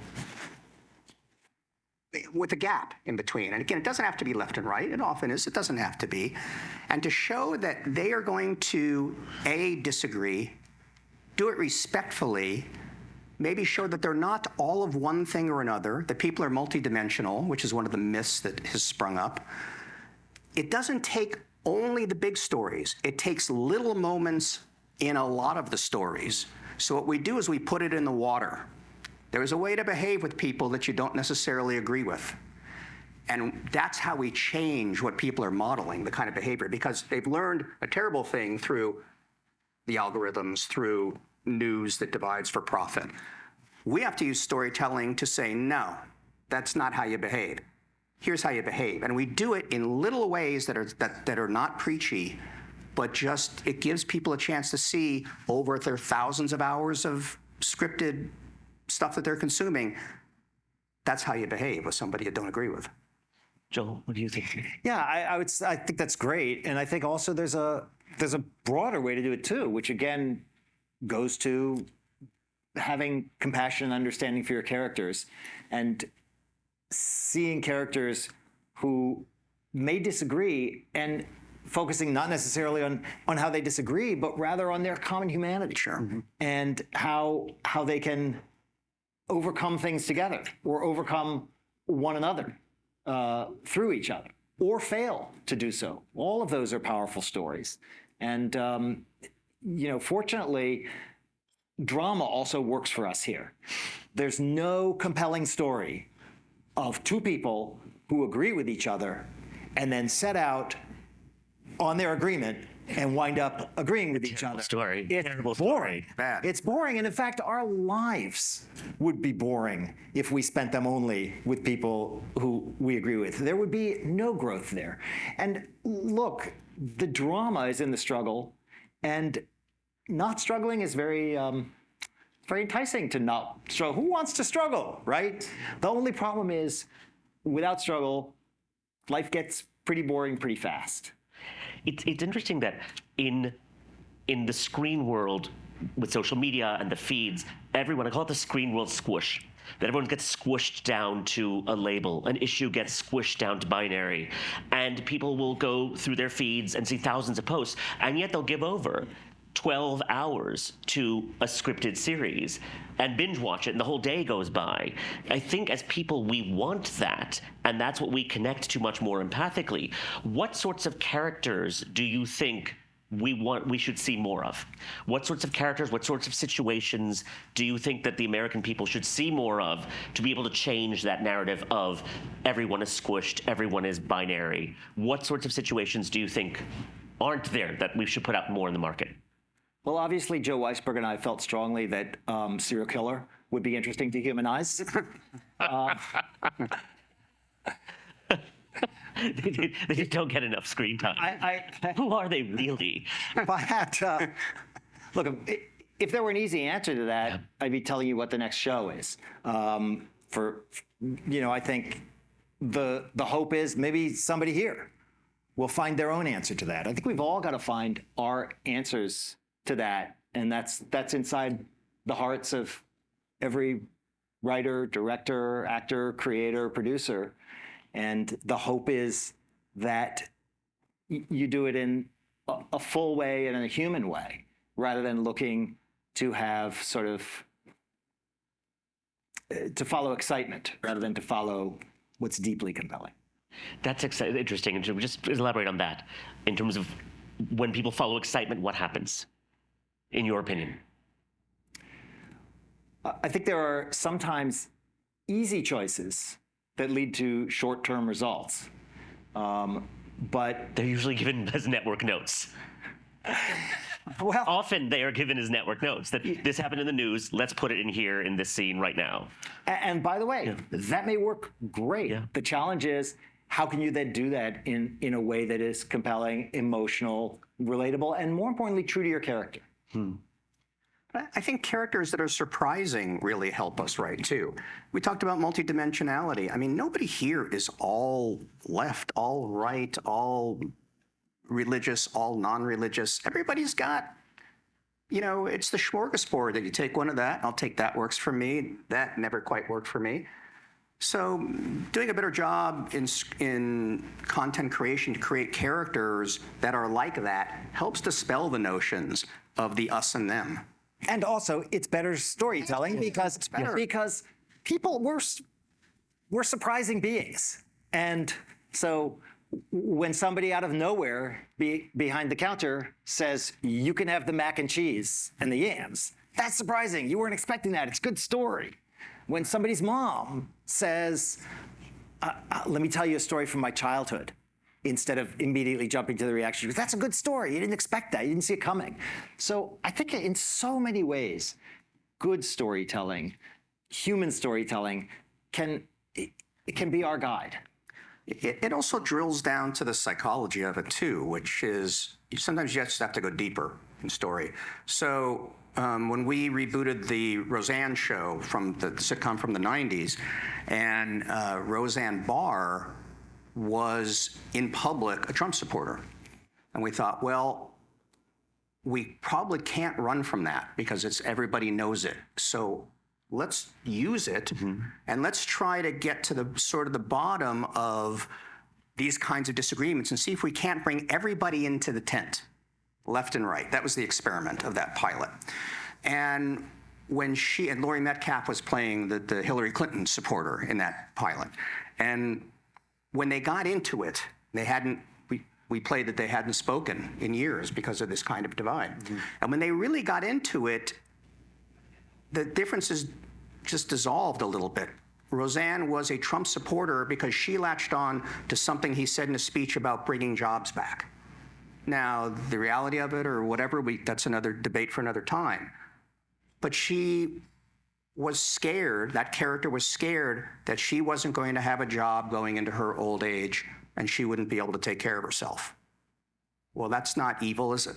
That's simply the fear that's underneath all of this. And when you get to that psychological level, you're like, well, okay, I'm not fearful of that. Let's have a discussion about jobs and why that's a real promise or it's not a real promise or whatever. But sometimes I think drilling down to the psychology of it, which always is going to come down to mostly fear, that I think that's very helpful. And again, that's where dimensionalized characters come from. So win-win. Yeah. We were talking earlier, we're all fairly optimistic about what can be done. And so what do you think, I'll start with you, Dave, what do you think storytellers could be doing differently to make these changes? Let me first say why it is I'm optimistic about it. Please. Yeah. I'm optimistic because the thing that we're talking about doing has a track record, and it has an extensive track record. So very quickly, I'm going to tell you about a guy named Miguel Sabado, who's a Mexican producer. And back in the 70s in Mexico, he was alarmed by the fact that they had a high level of illiteracy. And there were these government programs that nobody availed themselves of. People just didn't go do it. So he used Albert Bandura, psychologist from Stanford, who created something called social cognitive theory, talks about how people model things in their environment. He used that science and he created a radio drama about this. And one of the characters had low literacy. And it wasn't preachy and it wasn't telling anybody what to do. It was modeling somebody who went and got help. And they had between a 30 and 40% rise in enrollment in literacy programs. He made a giant change in literacy through a radio soap opera. He then, over the years, did a bunch more of these shows. He did 30 or 40 of these things and tackled everything from domestic violence to HIV prevention during the 80s. And it turned out to be a tremendous boon, right? And an organization called PCI took this up and did it around the world. Some of you might be familiar with PCI. And they've made huge differences in HIV prevention in Tanzania, dowry abuse in India, very difficult social problems to tackle. And they do very conclusive studies before and after these attitudes and people enrolling in programs. It works. If you do this right, it works. So am I hopeful?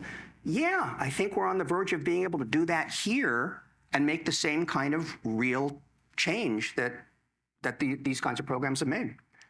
And what do you think that should be, what do you think creators should do? What do you think Hollywood should do to embrace this more?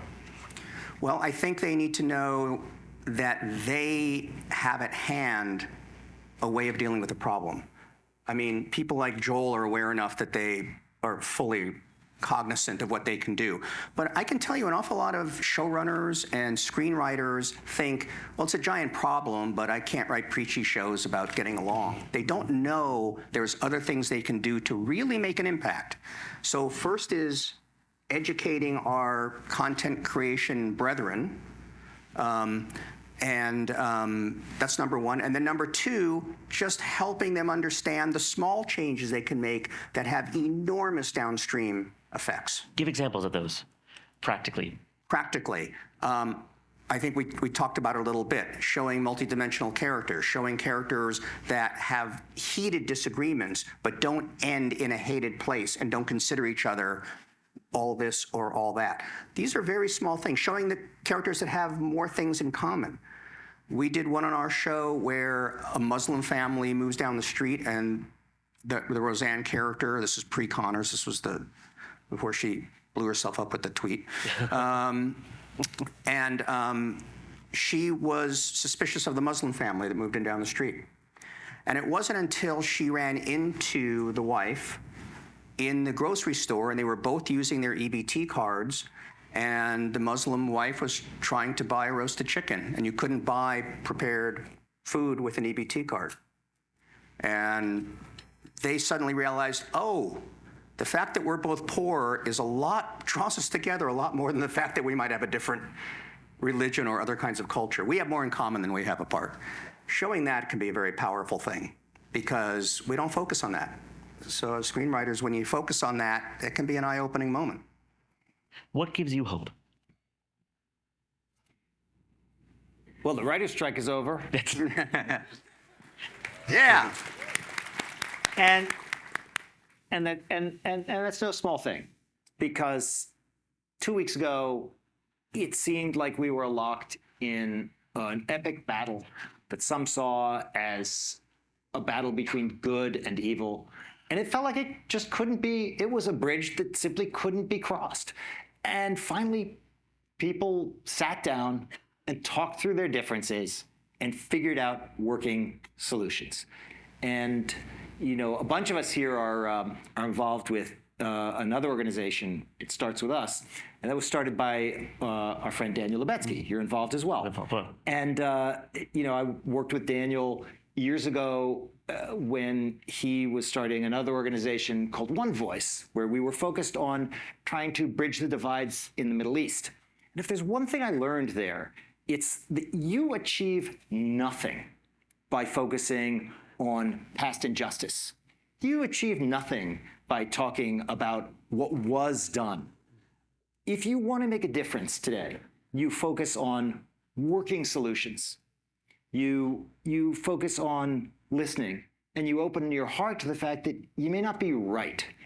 And I think, you know, everything you say is right in terms of characters, especially this notion of characters kind of coming into conflict and seeing how that conflict does or doesn't get resolved. And I think it's also okay if two characters never transform how they see each other. And ultimately what matters is, what's the audience's experience, right? What is the audience left with? And what are we as storytellers saying through our stories? And, you know, I think we're not here just to entertain. That's important. Nothing works if we're not entertaining.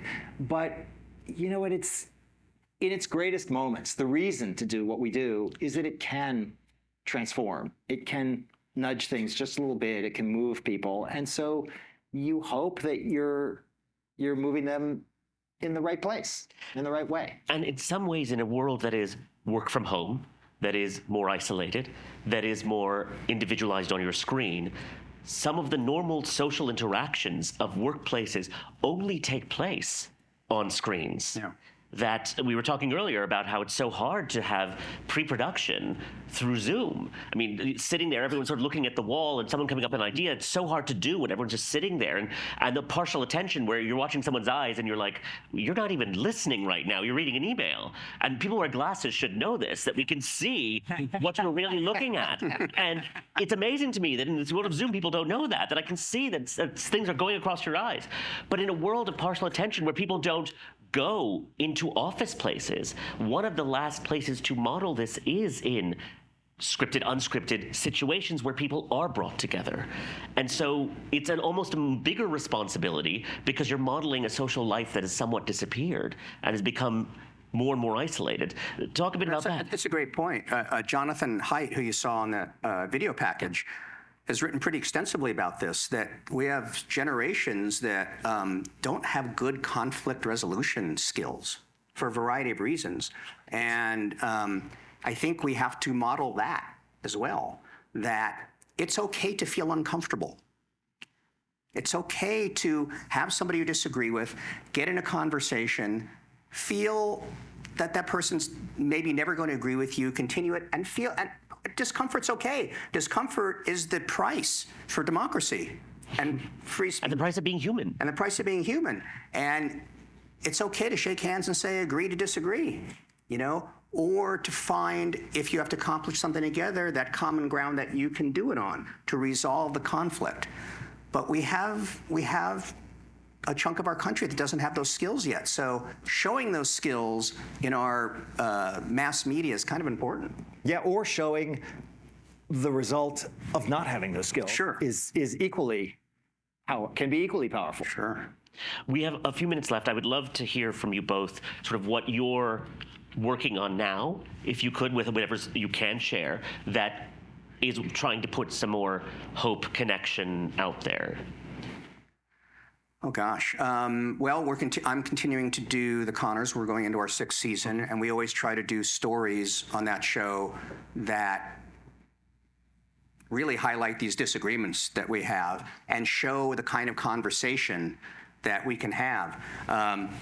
Nathan Walters at Northwestern, we worked with an episode of the show to create a measure of polarization. So when somebody watches a piece of mass media programming, do they come away more polarized after seeing it or less polarized? You know, so we're starting, I think, to kind of figure out that there are real differences here when people watch this kind of programming. So I'm continuing to do that with that show. I develop other shows. I write with my son. We're working on stuff.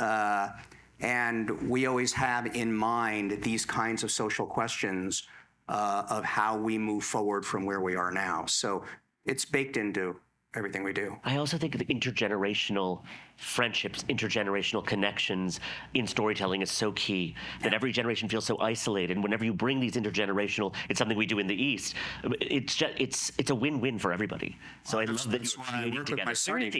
He calls me on my old man shit, so that's... Oh my God, he looks at me. That's okay, that's genetics at work. Wow. It's Corey. What are you working on? Well, first of all, since we're talking about family and intergenerational stuff, I believe my mom is watching, and I want to say hi to her. I wouldn't be here if it weren't for the support of my parents. And really, you know, they were civil rights movement leaders in their day, and those messages and that commitment and those sacrifices really is an inspiration in terms of what I do today, and I hope to make Mom proud. And also, I think my kids, Dora, Josh, and Jessica, it's not my kid, but my better half, I'll be home tomorrow. Writers never get to be on camera. It's so true. I know, it's just what you all wanted to hear.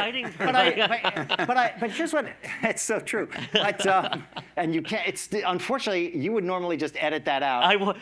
That's a point to be totally like, hosed on I this got 1 minute left, let's go. But I'll tell you, the connection is important because I can't really say what I'm doing next. I'm writing a movie that I'm not allowed to talk about. Joe and I are working on a new TV series that I'm not allowed to talk about. I can't talk about anything. But I will say, I want to make my kids proud of what I do next, and I want to make my parents proud of what I've done. And I think I feel very humble, and I feel very lucky to have been able to tell the stories that I've told. And I feel like maybe if I hold on to that and you just keep trying to tell stories that are about real people in real struggles, then, well, maybe the next one will be worthwhile too. And I'll say that when we're at these lunches and we're sitting down with agents and we're at networks, I don't know anyone, and it's often with the door closed, hushed, that's not going through this. That's not going through this cousin who they lost touch with. And so as a community, there's what we have to put and show, and then there's what really is in the lives of these people who this is their jobs. And so I do feel like the intention of trying to help is there. And I was yesterday, I was at a place I've not been to in years in LA. And I remember I sat on that bench after I came out to my mother in 95 or 96, and it was before Will and Grace. And I remember thinking, well, if I lose my parents, what family will I have? Because the idea of getting married and having children of my own wasn't even a possibility. And then this cultural swell came with Will and Grace, and I'm now married and I have 2 children, and I'm living a life that didn't even exist in my hope. And so I really do think for content, hope is so key. There's so much darkness that what you look for determines what you see. And if you put more hope out there, I think people will see more hope in their own lives. Yeah, absolutely. And there's so much reason to be hopeful. As you were saying earlier, we're in a pretty good place. I know it feels like we're very divided, but look, gay marriage isn't just the law of the land, but pretty much liberal, conservative. This is just a wonderfully accepted thing.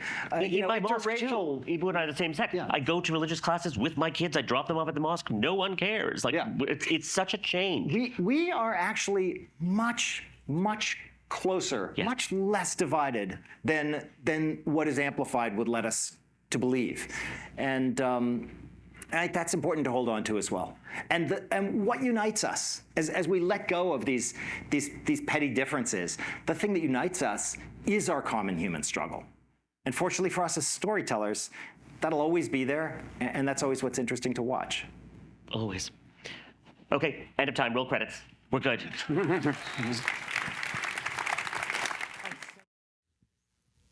All right, folks, before we go ahead and start with our third panel, I have a couple of announcements. So announcement number 1 is just the room that you are in right now. This room is called the Town and Gown. It was built in 1904. It was a women's society. It's the oldest women's society here on the USC campus. 1904, that's 15 years before the amendment allowing women the right to vote. In a way, this room is very symbolic because it represents a large group of people who did not have power, who soon claimed power. That's us. And to the group of panelists who just spoke, you talked about how conflict is drama and that drama is exciting.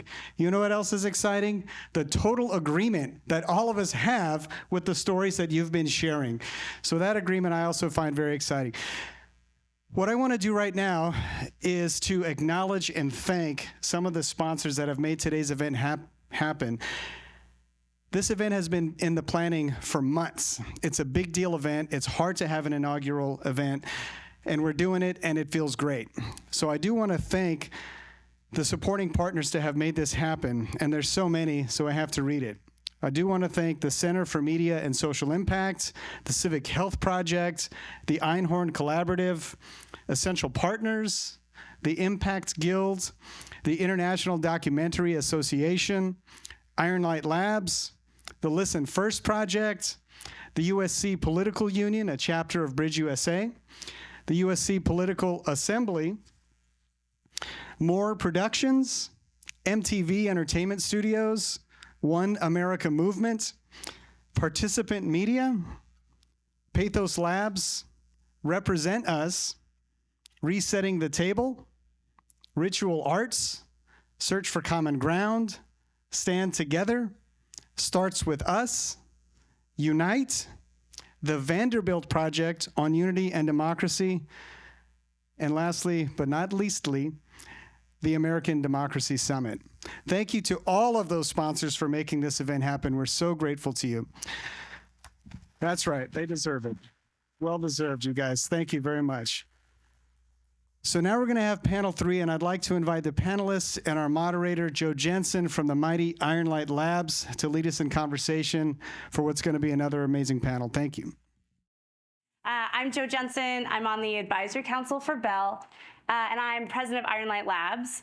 We're a nonprofit that is really trying to be at the nexus of storytelling, entertainment, and social change.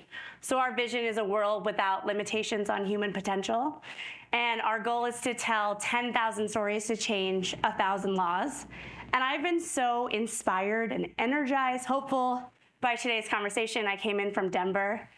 And I have the privilege to be in conversation with really 2 very amazing women who are leading the way in social change at major studios. And so with that, I want to introduce 2 people that I hope you really understand what they do at their jobs and the role that it's playing in the conversation that we're having today. And so Nicole Starr is the Senior Vice President for Content, Representation, and Impact at Participant. And then we have Erica Soto Lamb, and she's at MTV Entertainment, and she is Senior Vice President of Impact Strategy. So before we dive in, if you 2 could kind of explain how you got here, what your role is, so the audience really understands the part you play in this conversation we're having today. Great. Okay, I'll start. It's really wonderful to be with everyone. I created this role and kind of made up my title, so I will explain what content representation and impact means.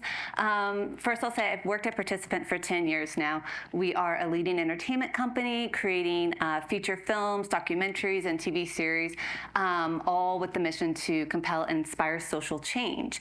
And so I started at Participant working in social impact and really designing social impact campaigns that connected our stories with nonprofits who were really doing the work on the ground to accelerate the change that our stories were shining a light on.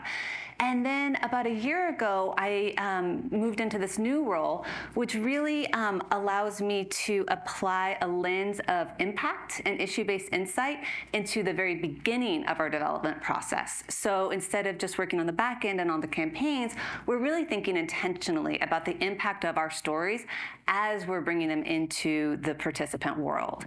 And with that role, I'm also applying a lens of representation. You know, how are we representing the different identities and communities that are featured in our story? And so that journey goes on from again, day 1 of development through our content greenlight. And that way, by the time we greenlight a piece of content, we really know that impact potential and where we're going to go with the campaign. Hi, I'm Erica Soto Lamb. It's so great to finally meet Joe and Nicole, not on Zoom, in a prep session, and to be with all of you here today. I am a Vice President of Social Impact Strategy at MTV, or I should say Showtime/MTV Entertainment Studios and Paramount Media Networks at Paramount Global. Which you'll understand, media, it's wild. But I think part of why I say that is because I'm a bit of a newcomer because my background is in working in politics, in partisan politics. And the reason why I work in entertainment now is because after many years of working in Democratic political campaigns, candidates, and issues, I saw, and I still believe in that. That doesn't change, but I saw its limitations. And I really saw those limitations in my role prior to coming to work at MTV, which was as the founding chief communications officer at Everytown for Gun Safety and Moms Demand Action. So through the lens of this very critical, pressing issue that has affected all of our lives, and some of us even more than others, I saw that, you know, the things that we were doing, the politics, the campaigns, the spending money, the polling, the white papers, could only go so far. And that when I was able to create partnerships with The Daily Show or Keeping Up with the Kardashians, that so many more people understood what the problem was and how we needed to fix it. I will tell you that when Kim Kardashian, this was years and years ago now, but when she tweeted about background checks and how that was a basic common sense reform we should all be for, that's what did it. Even though we had written many talking points, many polls, the numbers were already with us, but we needed to break out of the ways that we were already doing things. And I understood that culture, movies, TV, music was art, how we were going to reach people to understand the most critical pressing issues in different ways and move us towards the world we want to live in, the country, how we want to treat each other.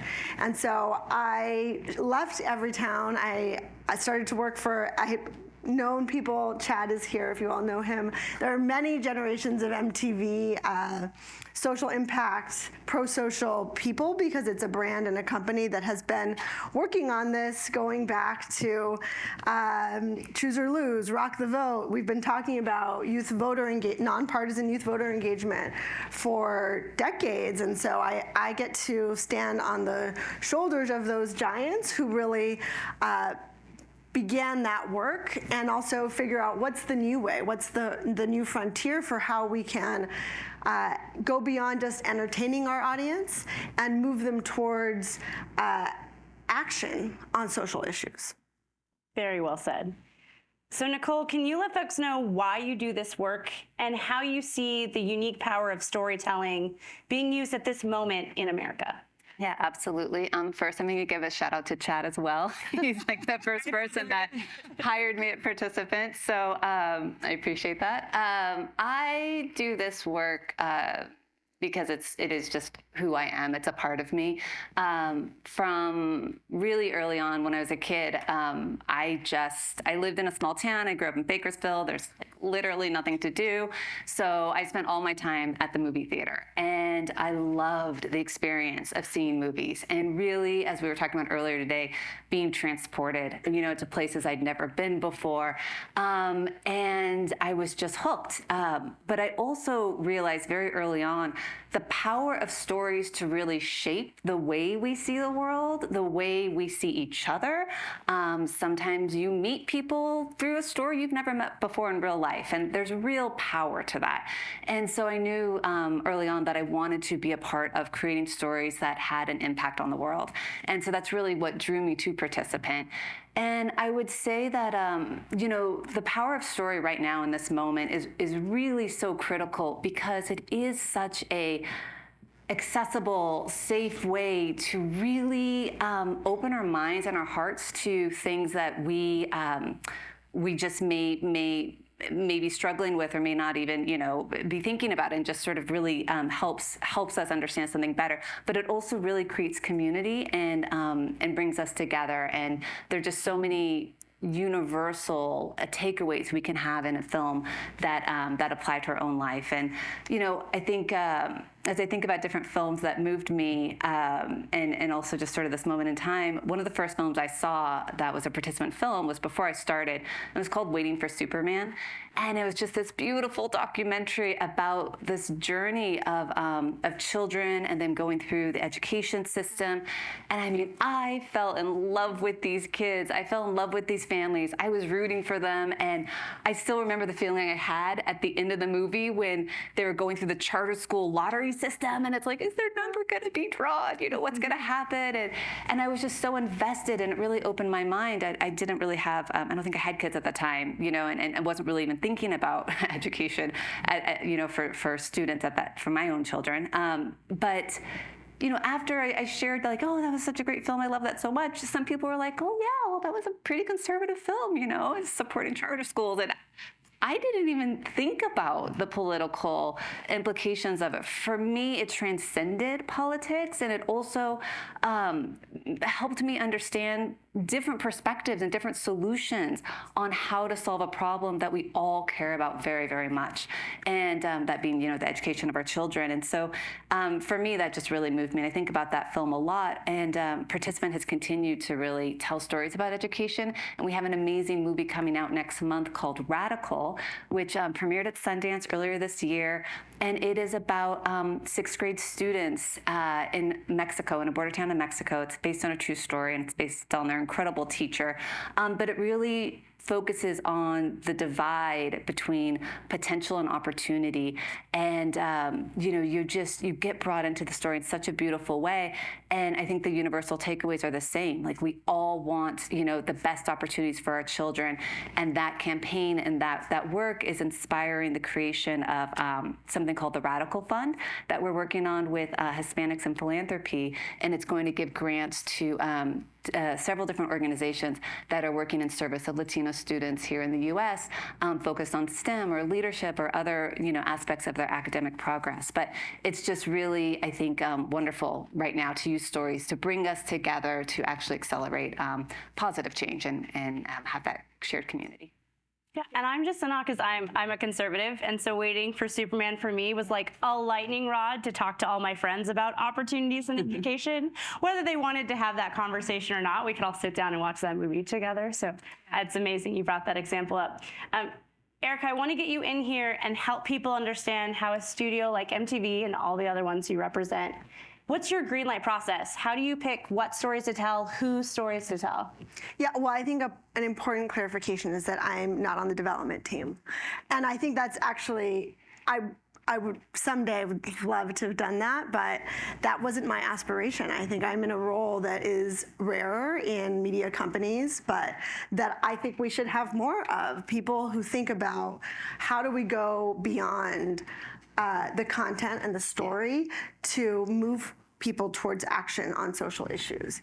And I should say I started at the company, my first role was to be the first head of social impact at Comedy Central.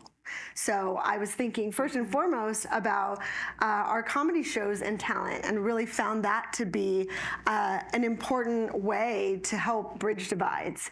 And I don't think she's here, but I know Katie Borum, the head of the Center for Media and Social Impact at American University, has done the real fundamental research on how, of the formats, of the genres, comedy is where people start to let their guard down. And I think just hearing Baratunde speak earlier, you feel that. It also, especially in the digital media age, is far more viral. So finding ways for how what we're doing, of course I work in close partnership with the development team, but we're not in the green light process. I'm in the, okay, what do we have here and what can I do with it?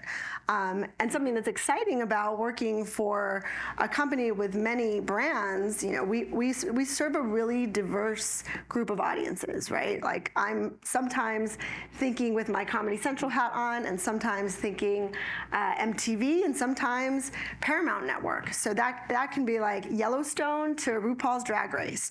But to your point, Nicole, about like the shared values, right? Like what Waiting for Superman was. And I'm very excited for Radical. It's on my watch list. It's giving me, as a woman who grew up in El Paso, strong stand and deliver vibes. Yes. My parents were public educators, and I'm excited about it. But that there are shared values between the RuPaul's Drag Race audience and the Yellowstone audience. And it's my job and our team's job to figure out how do we find ways to come together. Can you just talk about those shared values? Because you were giving amazing examples with RuPaul and Yellowstone about like, how do you get there to like figure out that connection? Yeah, well, sometimes there's a bridge, and sometimes it's like going deep in one audience. But one of the projects that I'm very proud of was during Yellowstone season 1. So this was before it was the huge hit show that everybody is a fan of. Because it was before the pandemic, and I think we know that was a big part of why we were hungry for content, and this show just blew up then. But I knew, because of the audience research that a company like ours does, who's watching, what do they think, and what social issues are important to them.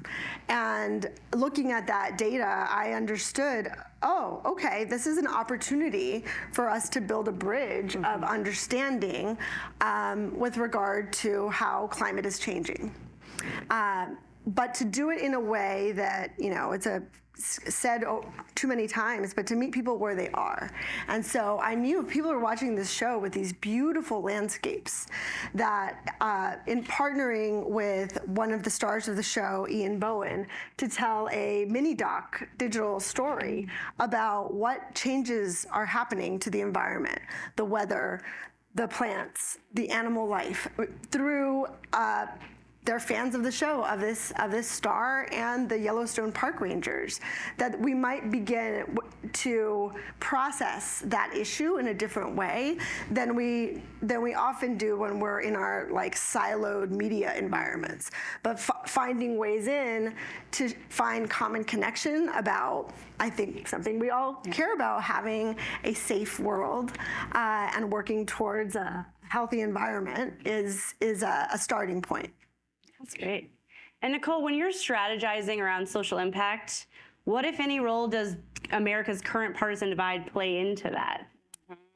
It's a great question. I mean, we do believe that storytelling can help bridge that partisan divide, but we really think about stories that bring us together and not stories that are divisive. And so I think that really we're thinking about what are the universal stories that, again, can bring a wide audience together around a shared common cause and a common good. And so thinking about the impact campaigns, it's a very similar way.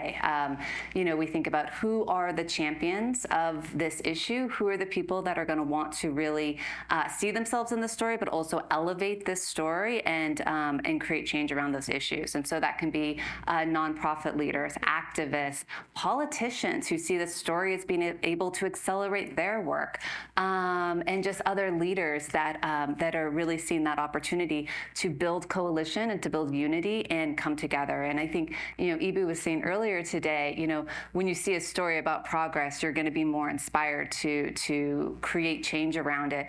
And I think that's what we're really thinking about strategically. Who are those champions that are going to be inspired by that progress and come together? I love that. And Erica, you've talked a lot about bringing people together, bridging these divides. In your opinion, do you see a commercial incentive for this type of storytelling, or what needs to change so we get more of this type of content that you're spearheading? I do. Yeah, I think it's a loaded question. I hope you say yes. And I think, look, to this question and the earlier one about our green light process and the development, like we are working in close partnership to affect stories that we want the widest audience as possible. We have money to make, right? And I think we're finding our way there. And the workshops that we have with our development, our show teams, when we get in the writer's room, it's about finding what we can do. And first understanding what are the stories that we're telling, where are we now? And I think that's something that we've been able to do across different social issues to understand how are we representing mental health? How are we representing gun violence? How are we representing civic engagement? I referenced CMSI before, but we did a report with them in 2022 called Watching Out for Democracy, which is about how entertainment TV portrays civics and civic engagement. And everyone in this room won't be surprised that it doesn't do it much, and when it doesn't do it well. And I, reading the research, we're all subjects of the research too as consumers of media. One of the findings that really stood out to me was that corruption is portrayed twice as much as policymaking. And I instantly knew, oh yeah, I was the biggest fan of Scandal and the biggest fan of House of Cards, and I still am. But it clicked for me when we were doing this research, and the news headlines were all QAnon. I was like, oh, I get why. And to the conversations we were having earlier, what you see is what you believe, and we haven't, not any pointing fingers at anybody in particular, but we haven't been putting out enough optimistic, positive, hopeful stories. And I think the harder things get, the more there will be a hunger for content that does create optimism. Yeah, absolutely. And I love your turn of phrase of focusing on what we can do. I think that's a really good ethos. Kind of building on that, Nicole, when you're looking at building on those broader, wider audiences, how are you thinking about impact and reaching beyond the choir at Participant? How are you guys doing that every day? Yeah, absolutely. I mean, I think that's a great question and something we talk about a lot. So there's a couple different ways to think about it.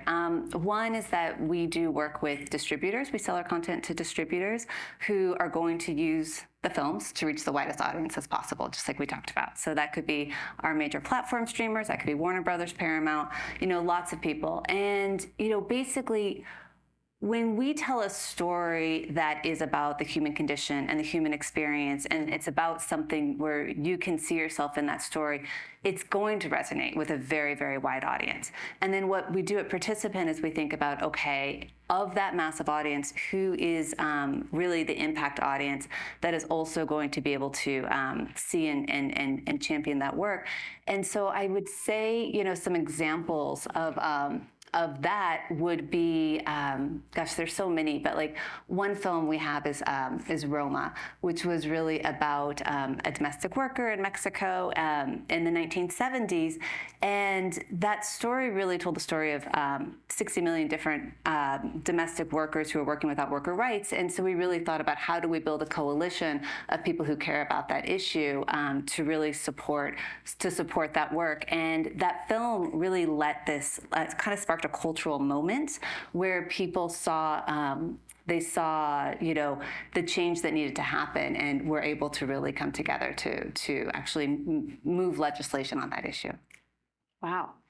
And when we talk about cultural moments, Erica, can you talk about something on a personal level that maybe a piece of content, film, movie that moved you, where before watching it, you might have had a notion of an out-group, and then the magic of storytelling kind of brought you along on this journey? Yeah, I hope I can take the liberty of switching the question a little bit. Switch all the questions, or just say, nope, moving next one. This is your time. A recent example of, I feel often like I'm a member of an out-group. As a Latina and thank you, you've got such great examples that it's kind of working counter to my argument. But I was so excited to take my kids to Blue Beetle this summer. Absolutely. If you haven't seen Blue Beetle is the first Latino-led superhero movie. And it was meaningful for me because I've also seen all of the superhero movies because my kids are very into this genre. But I didn't watch them growing up either. And whenever I had a kind of similar question to this about what piece of content, what film was meaningful to you, I've been saying Selena for way too long. And so it was meaningful in the context of, and of course I see myself in other people's stories. It doesn't have to be the exact same identity. I think that's a beautiful part of humanity. However, being nearly 20% of the American population and nearly 40% of the California population and nearly 50% of LA County. Yeah. Do you feel that in this room? Because I don't. And only 2% of movie leads. 25% of ticket sales. Yep. This is the thing. I'm an out group, even though you're just not seeing enough of me. So I hope that will be, and many others of us who don't feel represented. It's not a proportional thing. It doesn't need to be tit for tat, but I do think that is something that should be a part of the conversation of new American stories of us. 100%. You're here. That was beautiful. I mean, Nicole, how can we build on that? Like, how can storytelling help Americans be more receptive, help solve some of these things? As we're talking about ticket buyers, they're there. Yeah. How do we help that? No, I think it's so important. It's something that I'm really passionate about, and really thinking about how do we tell stories about all of us and not just some of us. And you look at the success of films like Coda and Crazy Rich Asians and Black Panther, and some people are like, oh, but those were just really big films. It's like, no, they were big because we, the audience, made them big. There's such a discrepancy in representation of so many different groups and identities, and really distributors are leaving money on the table by not telling these stories. And so, so that's a huge opportunity. And I think also at Participant, we think about, telling stories about all different types of people, but thinking about Americans, we tell stories of people who live all over the country, people who work on oil rigs, people who, again, are domestic workers, or when I think about this kind of like bridging divides and creating empathy and understanding for people in different parts of our country. I think about American Factory, which was a documentary we produced a couple years ago, and it was about a factory that had shut down in Dayton, Ohio, a GM factory, and it reopened with Chinese, through a Chinese company. And you really got to experience and have a better understanding of what it meant to those workers to have the plant reopen, what it meant to have, Chinese ownership, what it meant to be struggling, but also what it meant to succeed. And I just think that, by telling stories of whether it's different identities or communities or workers' experiences, you just really start to understand what we're all going through, and again, those shared experiences, and have more empathy, and that empathy can again shift to that cultural understanding the way we are. I think we could all lead a little bit more with empathy and a little less with some stereotypes. Bring people in, don't call them out. I love that. So we've got about 5 minutes left, and we have an incredible room here of folks. It's really exciting to see they're actually interested in social impact. I don't know how many of you think about that all day. I don't think we're representative of the population who knows what impact producers or social impact is, but I want to give you two time to really wrap this up of what's one takeaway you have for these folks that are especially listening right now on social impact and storytelling and what we can do. Wow. I actually was what we were talking about in the panel before was really resonating. I think that all of us who are storytellers or work in this industry are change makers, and we really have to recognize the power that we have. Any story you tell is impacting someone. Either they're seeing themselves in it, it's shaping the way they understand something, and there's just such great power in that. So it can be a comedy, it could be a drama, it could be a thriller. I mean, Get Out. Like, there's just so many great ways of telling these stories that move us and impact us. And I think that just take that to heart, to know that literally everyone in this room that has the ability to market a film, put money behind all the films that are, that we don't see a lot. Put money behind Blue Beetle, really get those out there. If you're a marketer, if you're a storyteller, if you're a writer, you're a producer, you're a director, you're a genius, whatever you are, just make impactful, just recognize your role in making impactful stories. And we're here to help. There's a lot of cultural consultants and impact producers that are here to provide support and cheer you on. Yeah, I would just add, I agree. I think we're all impact producers, whatever we do. And I think even in a more personal way, that we can, the conversation earlier was about asking questions and listening. And I think that is also about your role as a friend or a parent or a partner or a manager or a colleague. And I think just bringing that into existence is that's being the change, even if you aren't a showrunner or a writer. There's a role for all of us to play in moving towards the future that we want to share together. Thank you both so much for this amazing conversation, your insights, and I hope through Bell there'll be a lot more of this. I would just love to hear you guys for an hour, honestly, so putting a plug in to bring them back and do more of this. Before we bring up the folks for the final panel, we have a few words from another advisory council member of Bell. He's the CEO of Search for Common Ground, Shamal Idris. Thank you guys so much. Hi. I'm Shamal Idris, the CEO of Search for Common Ground. We are the largest peacebuilding organization in the world, employing over 850 full-time staff and hundreds more volunteers and partners working in their home communities to prevent violence and build peace. From Afghanistan to Myanmar, from Nigeria to right here in the United States. Why are we so focused on conflict? Because how we deal with conflict is the number one question that will determine whether the human race survives, let alone thrives. If you doubt what I'm saying, consider this. In the 50 years after World War II, levels of violent conflict globally dropped to the lowest levels in recorded history, by far.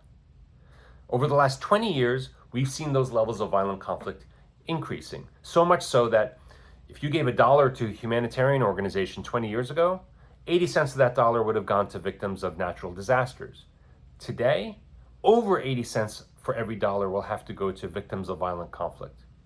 In fact, the World Bank tells us that by far the number one determinant of all poverty and suffering in the world today is violent conflict.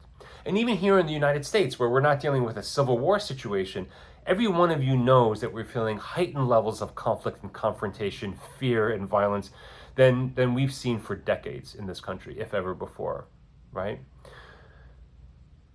Americans are bombarded with this news of conflict, of destructive conflict, whether it's the polarized and dysfunctional politics at the federal level, all the way down to people being shouted down at school board conversations in local communities, right? And there's a problem with that.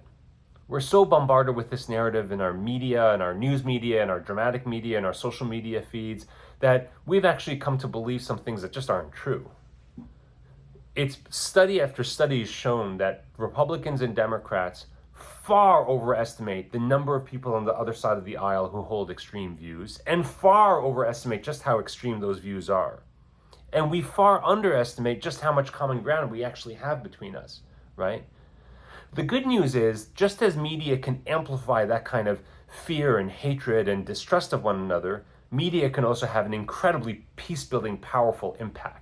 We know this at Search for Common Ground because when we were nominated for the Nobel Peace Prize by the Quakers back in 2018, they cited specifically our creative use of media. We produce hundreds of hours of reality television, soap opera programming, and increasingly all kinds of digital content, documentaries, news shows, all intended to help people understand their differences but act on their commonalities. You know, within a couple weeks of you all watching this video, I'm going to go to New Orleans where I'm going to get to hang out with one of my favorite couples. They're not romantically involved, but their names are Phoebe Ferguson and Keith Plessy. And if the names sound familiar at all, their last names, it's because Plessy Ferguson is one of the most notorious Supreme Court cases in this country's history. It laid the foundation for decades of Jim Crow racial segregation laws in this country. Well, Phoebe and Keith are the descendants of the principles of that original case from the 1890s. Phoebe is the descendant of the judge, the white judge, who ruled against Mr. Plessy, a black man who was kicked off the train because he was sitting in the wrong compartment.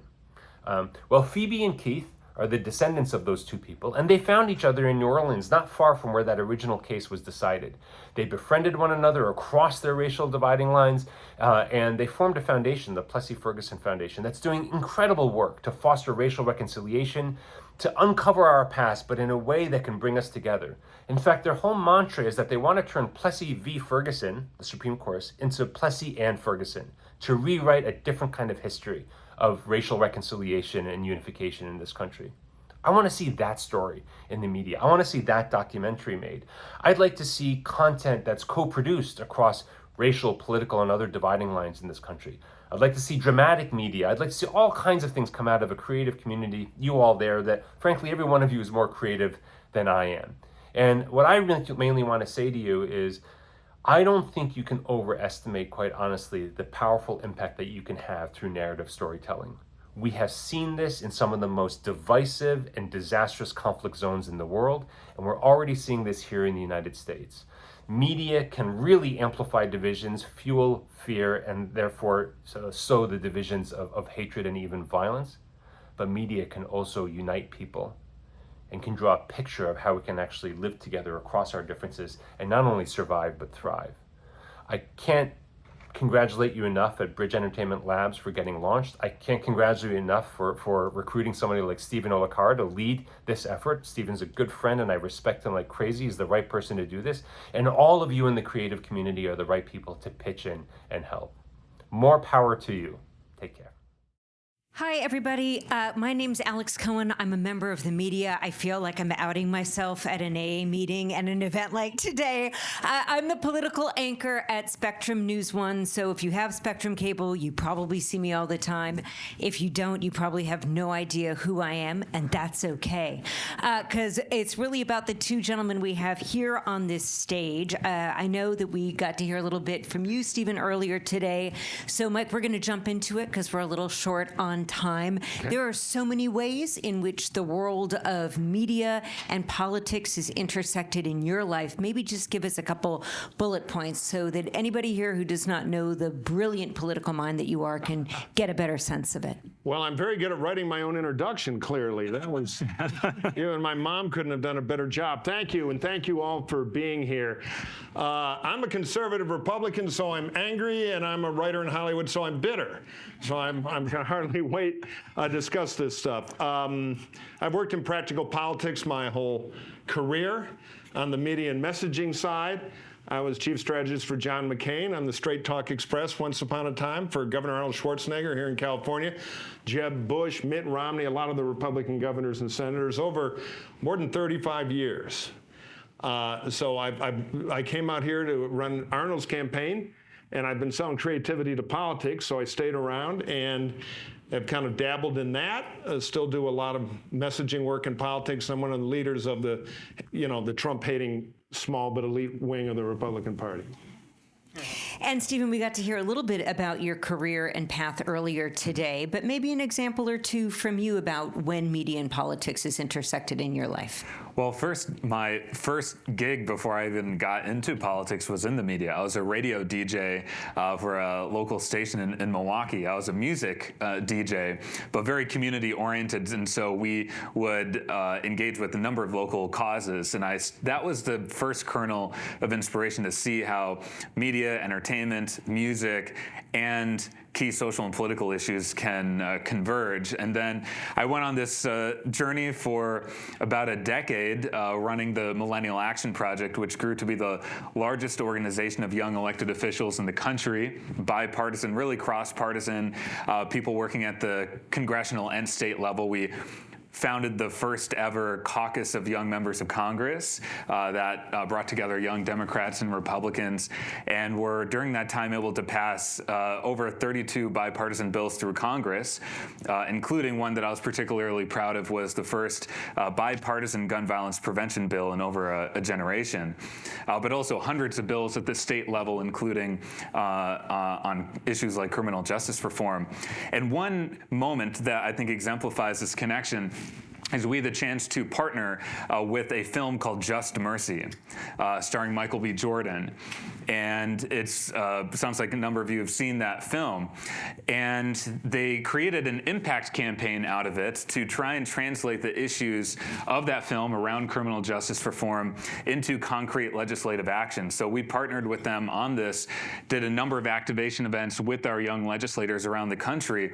And during that period of time, we're able to pass bipartisan legislation in states like Arkansas and Wisconsin and many other states. And I think that was a really great example of how we can take a moment on the big screen where we've developed an audience and in some ways even developed a demand that cut across party lines, turn that into concrete action, bipartisan legislation that was passed. And then I ran for the U.S. Senate in Wisconsin to try and elevate this to the next level, and learned a lot through that, the role of media in politics. And as I was running, I would talk a lot about structural democracy issues, like the role of money in causing the divide and incenting the divide that we have, the role of the closed primary system, and also further exacerbating the divide. I know we have a lot of ranked choice voting folks in the audience here. Shout out to them.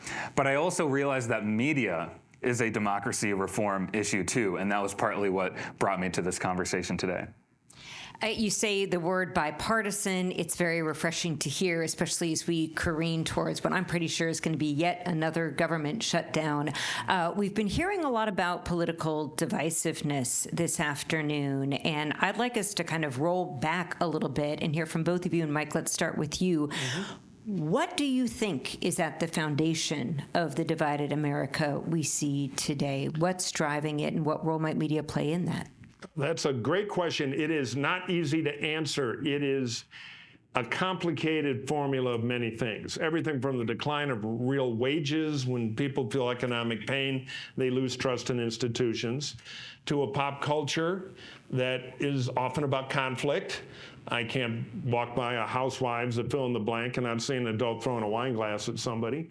I miss middlebrow culture in America. It is the tribalism of our two parties, the governing equation now among the bases that operate both parties, and I'll cop to the fact the Repubs, my side, for 40 years, it's heartbreaking, are worse. But the equation is, we're right, you're evil. And when that becomes the equation, you justify doing anything. Lock her up. She's evil. I'm a hero for saying it. I'm a hero for storming the Capitol. I'm saving the country. It's like any good supervillain movie. The villain thinks they're doing the right thing. And it is the same. And of course, it compounds. In the old days with campaigns, you would go to elites. I don't care if the light or ref. You're meeting with the head of the AFL or you're meeting with the head of the Chamber of Commerce. And you had to be sane and show candidate skills. From that came money. Money bought publicity. Now with the internet, I can tweet a joke right now to my 20,000 foolish followers and blow up my entire career and get endorsed by 26 Nazis all for free in 5 seconds. The internet spins out for free messaging, and the toxic stuff that is more intense goes better and farther. And there are for-profit businesses, I'll say as a good capitalist, that have built a business model out of this. I've worked for NBC for, I think, 2.5 decades now. Russell started me out on Meet the Press because I hated talking points. Wasn't so great for my Republican career, was fun for the punditry career. And they're great, and I've enjoyed my time there. But there's a P&L at the top of that. There's a reason Donald Trump, who is Conflict Incorporated, gets more cable coverage and did in 2016 by a factor of about 7 than any other candidate. So it is a tribalism bonfire being fed by social media and the free ability of the internet to transmit messages without curation, combined with, it's a pretty good business model. Ask any pro wrestling promoter. They line up around the block to watch the revenge fight, even though it's fixed. So many great answers in that, Stephen. I want to, because there are 2 great words that I really believe in, and we've heard them today: yes and. I want to know what your yes and is to that, and also because Mike and I come from a different generation, safe to say. As a younger person and someone who has put that run into politics, are you seeing as much of that divisiveness among the next generation of Americans? Well, I'll start with WWE. Yes, and I used to do a conference once a year here in LA called Politicon, which is kind of what it sounds like. It's meant to be the Comic-Con for politics. The tagline was entertain democracy, and you'd bring some of the most opposite, fiery political commentators you see on television, from Ben Shapiro to Cenk Uygur of the Young Turks and Tucker Carlson, and bring them onto a stage together and sort of let the fireworks happen. And I remember being backstage for one of those. It was for the Ben Shapiro, Cenk Uygur debate. And they threw people like me in the middle of that, by the way. And we're sitting backstage, and the audience is fired up. I mean, you can hear both sides chanting, like pounding things. It was like crazy. And I remember one of the guys goes, "Welcome to the Thunderdome." Meanwhile, you have this Thunderdome scene going on outside. Inside, in the green room, and you have both of them sharing photos of their kids. You have them talking about all the areas they have common ground on. They're humanizing each other. They're talking about a number of areas they could work together on.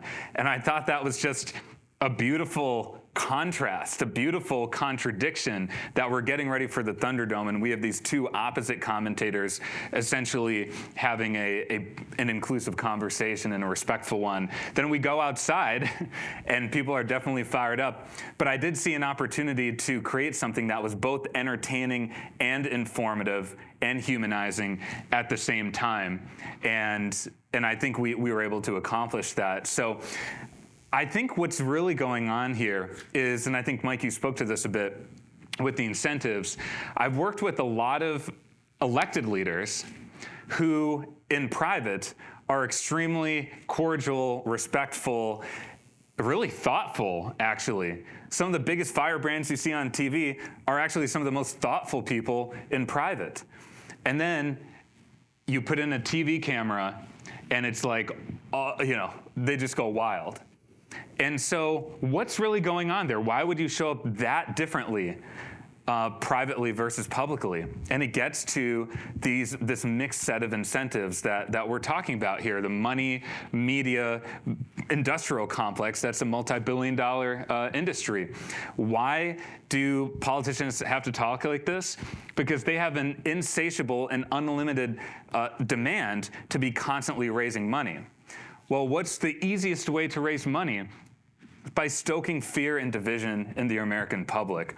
So that is the business model, that's the system I think we need to change. And I think with Millennial Action Project and a number of efforts represented in this room, we're able to help close that gap. But I think one thing we can do with storytelling is also to bring to the surface, we were talking earlier about hopeful and aspirational narratives. I think bring to the surface the idea that we don't have to act like this.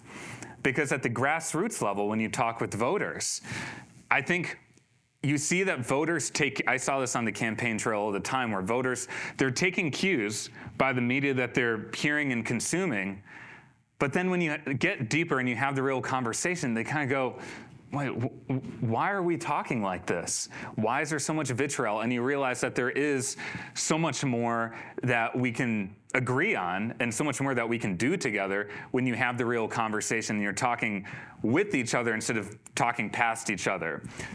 But I'm going to play devil's advocate here for a moment. And as you're saying all of this, I don't know, did anyone last night watch Sean Hannity and Gavin Newsom?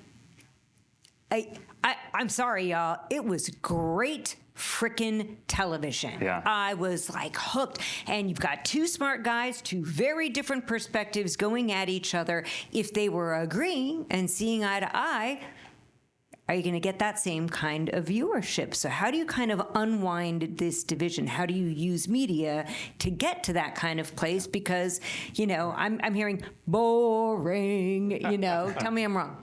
No, you're not wrong. And I'm a grizzled old political consultant, so I've been on the friction side of American politics for a long time. I hate common ground, because what is common ground? Mush? We're not supposed to agree on everything. What a dead society if we agree that we're for puppy dogs, ice cream, and against climate change. Oh, God, I like disagreement. I like argument. Here's what I don't like. Destroying the idea there's a common set of facts and destroying the idea that your opponent isn't your enemy. I like a good, tough election. I'm a conservative. I think we used to, before we took this little fascist detour, I think we had a lot of better public policy solutions. I spent my whole life in crappy hotels helping various knuckleheads get elected to Congress for what we used to call the cause. So I like disagreement. And a lot of what we do here at the USC Center for the Political Future is how do we incentivize fair fights, not you stole the election because I lost. Not fake news, all that. Where you start to polarize, where everybody has their own news source, often uncurated, that tells them they're right.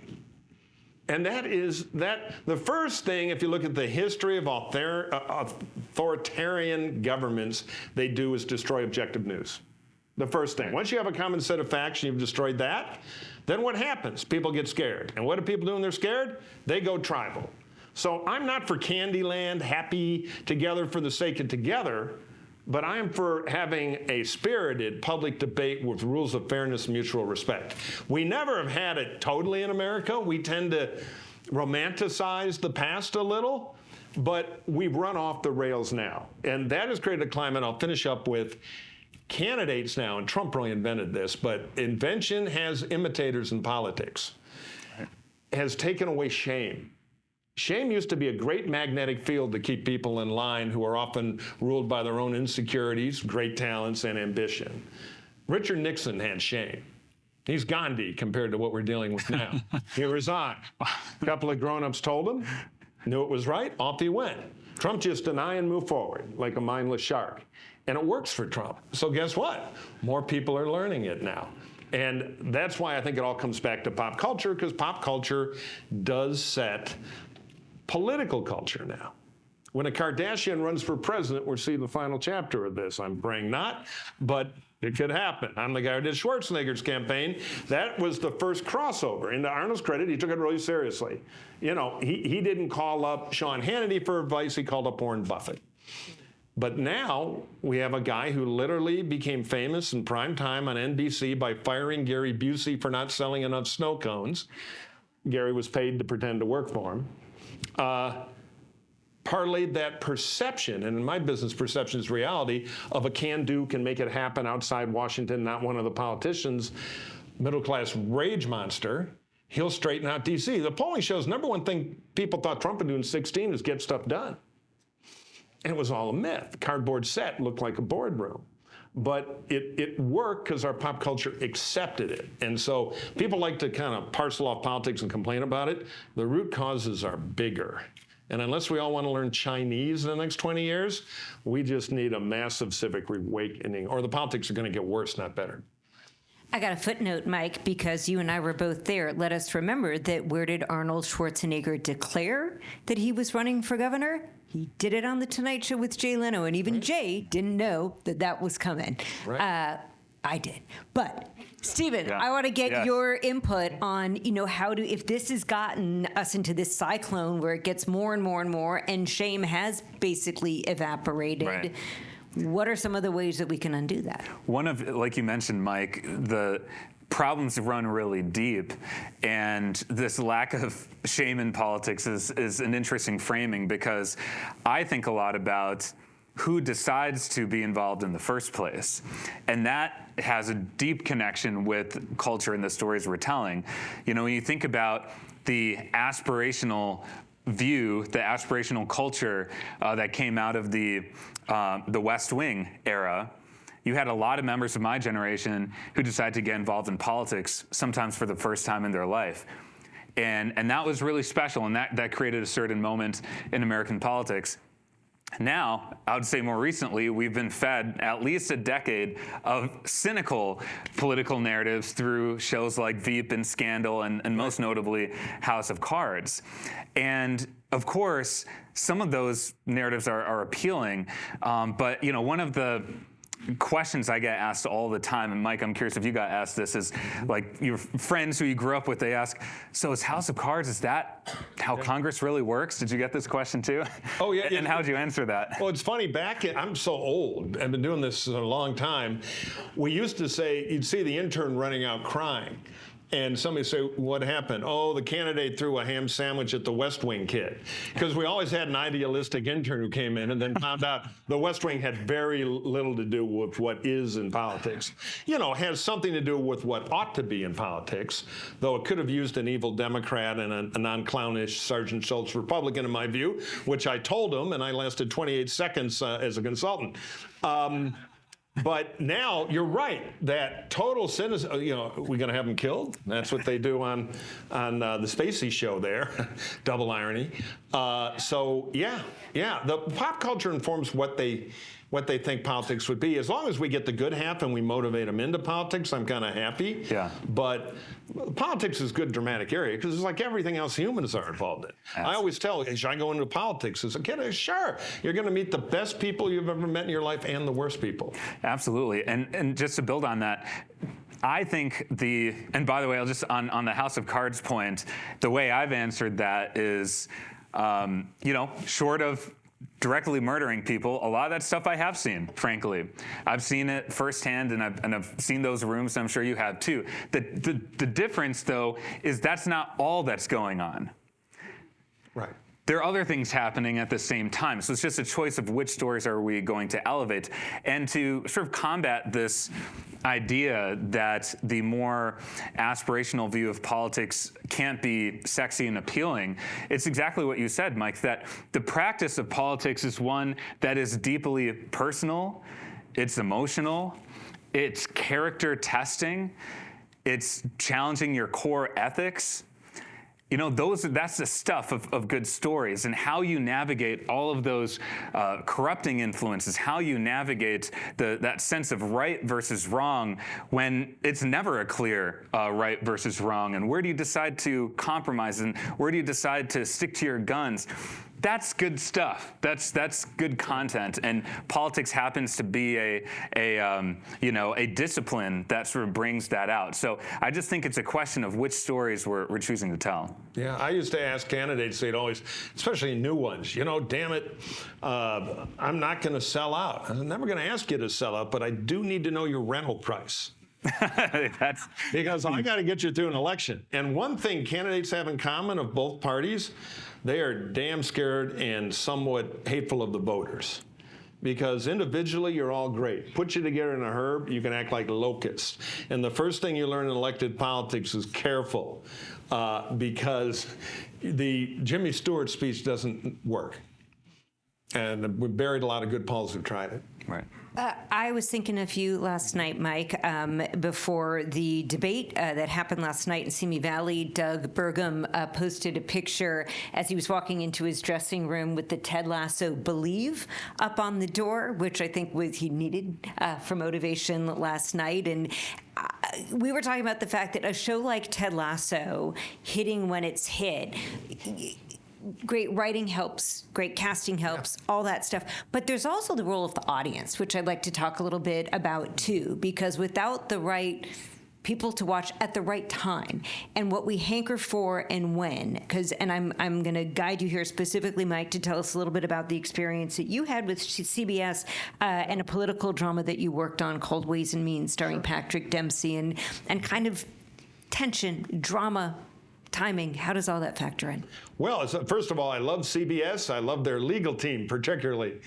No, I was very lucky. I've written a bunch of stuff. I'm in the union. I'm in 2 unions. My former Teamster dad back in Detroit's like, oh, Writers Guild, tough outfit. Might get a paper cut if things get really serious. I retaliate with the great old movie set joke, why did the Teamster step on the snail? Because that little bastard's been following me all day. He wrote that joke, any Teamsters there. You can straighten them out after the meeting. Yeah, no, I pitched something. I had sold HBO something about politics, about mercenaries on the road. And I wanted to do a show about the Congress, because when television does the Congress, it's always beautiful 24-year-olds dropping, I've got to go see that cute guy judiciary, it's like, we got to get out the TPs, and it just, all us real political people just immediately mouth vomit at it all, because the real world's more interesting. And what's interesting about the House is the members. You got everything in the House. It's not like the Senate. You got mustard stains on the tie and drunk veterinarians. Believe me, you have it all in the House. And they have they have friendships and stuff that are all secret. The House gym is where nobody can go but them, and that's where they're allowed to be human. Yeah. Now it's shrinking, but it's still there. In fact, when we got greenlit and I wrote and traded the thing and had brought in a great partner, Ed Redlake, who's a political junkie, I grabbed Patrick, who was our star, and Ed's a good Bernie Sanders liberal, and a few more, and sent them out to Washington. And they wound up in an elevator with the late, great Jim Clyburn and a famous right-wing loudmouth congressman that they, of course, hate, that would bring any, West Side LA dinner party to pounding anger.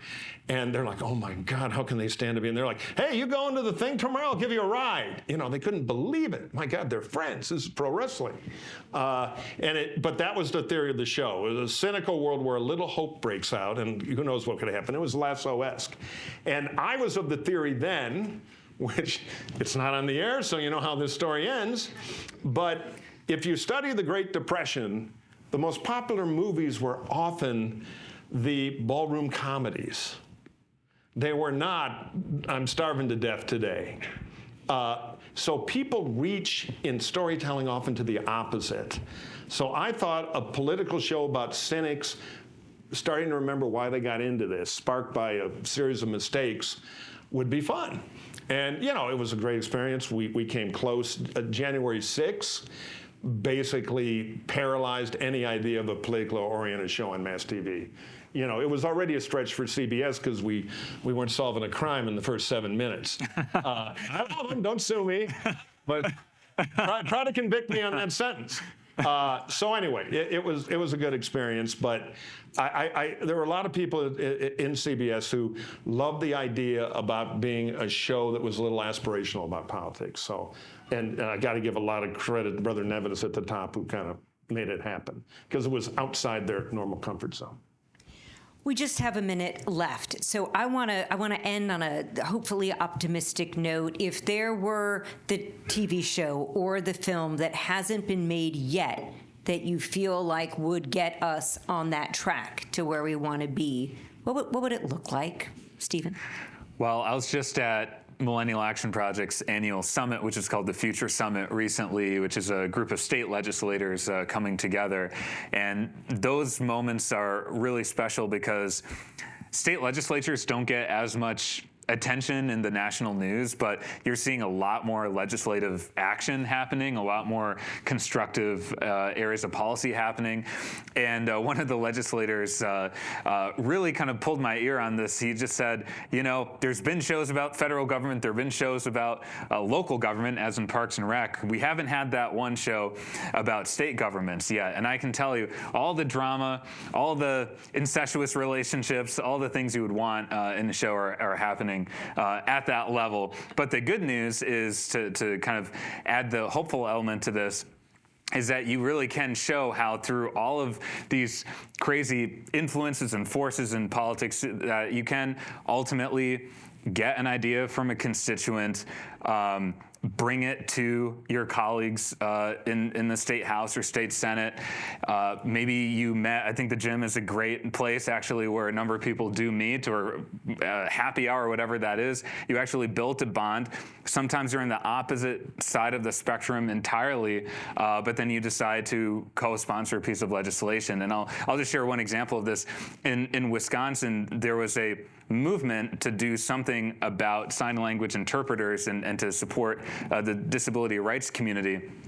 And they didn't really have an internal champion in the state house. So one of our members decided to be that champion and make a visible reminder of it actually every day by not cutting his hair until that bill passed. And the bill didn't get passed for a while. It was over a year. And so we would do events with him, and his hair, he's got curly hair, just got bigger and bigger and bigger. It got pretty wild. And so ultimately, he's a Democrat. He found a Republican through our efforts and through some social activities as well, who's not a moderate Republican, but a deeply conservative, like almost right-wing Republican to team up on this. They ultimately passed that bill, and he gets the haircut. So I think examples of that are real and exciting, and hope to see a bigger platform for them.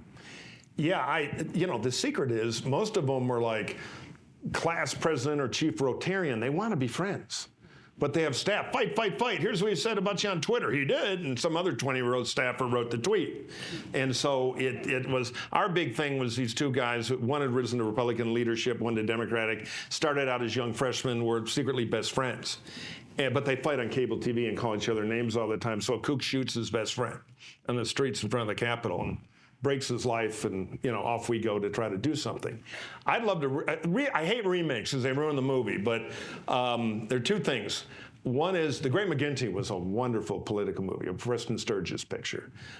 Couldn't make it now because it's full of dialogue and no robots fight, but it's still granted. Second, whenever I was in a general meeting and the witching hour of getting out of the valley back to where I live on this side and traffic was threatening, I'd always end the meeting by telling the truth, which is a time-tested Hollywood method. Would you ever, what kind of feature could really be done about politics? And I would say, the Wendell Willkie story. And I'd count to 25, and then all of a sudden, we're being told, and read the Steve Neal book. Guy out of nowhere becomes a Republican nominee for president. It's 1940, and FDR is losing. Hitler's on the march. FDR wants a draft. It's massively unpopular. So he comes out for the draft to give FDR cover to do it and blows his own campaign because he's more worried about, Nazis than just winning. I think it would be instructive, but it'll never get made. Maybe for Canadian TV or something. Who'd you cast as Wendell Willkie? Oh, it's tricky because you need somebody. He had tremendous charisma. He was kind of a genius small-town lawyer, and he had a mistress who was kind of the brilliant, most powerful woman in New York society who kind of made him. Anyway, Steve Neal, Neal, wrote a great biography of him. There's also a good book about the 1940 election. But Wilkie's a fascinating character. As are you, Mike Murphy and Stephen Olacara. Thank you so much for your time today. Thank you. And thank you to all of our great panelists, all of our great audience members. And with that, I'm going to turn it back over to Kami. Guys, we're almost at the end of our show here. I have a couple of announcements and a few words to share. So just on the announcements front, I just want to say, if you took the bus here from the American Democracy Summit, the same place where you're dropped off, that's the place where you go to get picked up. The bus knows we're running a little bit behind, so don't worry about it. It's still there waiting for you. 2, today's event was a public event. Anybody could have attended. That's great. And a lot of you came because it was open. However, immediately after this event, there is a private event. The way to tell if you have registered for the private event is to look on your name tag. If there's a silver star, you're coming to the private event. Stick around. If you don't have a silver star, thank you for coming here today, and that'll be the end of the show. What I wanted to ask everybody, and rather than a show of hands, I want to hear it. Yeah. Who thought today was great? Yeah. Yeah. That feels good to say that, guys. It feels good. So I felt like we generated a lot of sparks today, right? And we want to fan those sparks into flames. And I think we can do it because the people that you saw on stage were all people with incredible resumes and incredible careers. But what really strikes me is so many people in this room have incredible resumes and incredible careers. Any one of you could have been on this stage as well. This is a really powerful room, and we have the capacity of fanning those sparks into flames. So here at USC and the Center for the Political Future, our students focus on the students and this up-and-coming generation of political and civic leaders who we hope will become really effective storytellers and entertainers. So for all of you out there, the students who are watching on YouTube or who are here in the audience today, guys, we're counting on you. We're counting on all of you in the room here today to do something about today. It's not just a conference where we hear fancy people talk. This is where we do something with what we've learned today, right? Very practically oriented, much like our work at the Center for the Political Future. We hope today was a day of inspiration and a day where you feel your obligation to what it is that we have in front of us. If we don't fix this, guys, no one's gonna, right? We are the cavalry that's coming over the hill. It's us. So before we wrap up today's event and send people into their evenings, I do want to give the final word to Bell incoming president, Stephen Olacara. Stephen, please take us home. Thank you.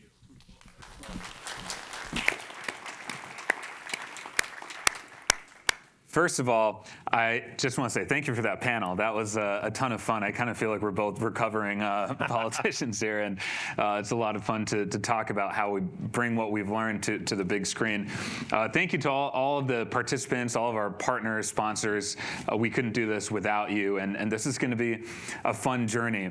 Now, as we look at what's next, I'm sure many of you are thinking to yourselves, how do we implement this? How do we put this into practice? 3 things I want to point you to. So one is we're building a community, an ecosystem of practitioners, of leaders who want to establish this issue, the issue of polarization and the need to bridge divides, as an issue here in Hollywood. So that's why this event, Creating New American Stories of Us, is actually just the kickoff of a whole series. We'll have subsequent events focused on comedy, another event focused on documentaries and unscripted pieces of content. So you can learn more about that in the weeks to come and on our website. The second thing is we're partnering directly with writers and producers on existing shows and films that are coming out that already have outsized audiences. And so to the degree that you're in the entertainment industry and you want to host a conversation about Bell, or you have access to a writer's room, please do reach out about that. And then the third thing is we do have some signature projects that we're working on. Our funding partners and I, we've been able to get some projects off the ground previously, some new ones that we're considering as well, partnering with studios, among others, on that. A few events I just want to get on your radar. One is on the topic of writer's rooms and writing workshops. We enjoy partnering with Resetting the Table. We have Jen from Resetting the Table here There's a writer's workshop coming up on December 8th. I think we have flyers around the room here where you can learn more about that. We're also partnering with the Impact Guild. I know we've got Chad somewhere in the audience. Oh, Chad's in the back there. Big event coming up on November 3rd, if you're interested in that, focused on democracy and polarization. And the Impact Guild does really great work, so please talk with Chad about that. Here's what I just want to leave everyone with. I've been thinking about, since I've had a lot of change over the last year. A campaign, as you know, Mike will do that. And I was reflecting on what's next, and there were a lot of interesting opportunities to kind of continue doing roughly what we had been doing. And I was thinking to myself about where America is, and we have the 250th anniversary of America coming up. If you think about two of the greatest contributions that America has had to the entire world, one has definitely got to be the invention of the modern iteration of democracy. And through that, we've created a freer society and instilled the value of freedom of expression. And that's what allowed so many forms of culture, whether it's TV, film, the arts, music, to really rise. And now when you travel around the world, many of you may have had this experience where you could be in a country where they don't know a lick of English, but they can sing every single lyric to that Taylor Swift song. And so our culture has an immense influence to the world now. So those are two of our biggest contributions. And so now perhaps it's fitting that if democracy helped create the rise of culture, this engine of culture in America, perhaps it makes sense that American culture is going to help renew American democracy. And so if you feel the issues that we've been talking about today, and you see the opportunity of entertainment to be a big part of that solution, I'll leave you with a great piece of wisdom I got from a mentor who told me this when I was first getting started. He said, if you think someone ought to do something, that person's probably you. Thank you so much. Nice job.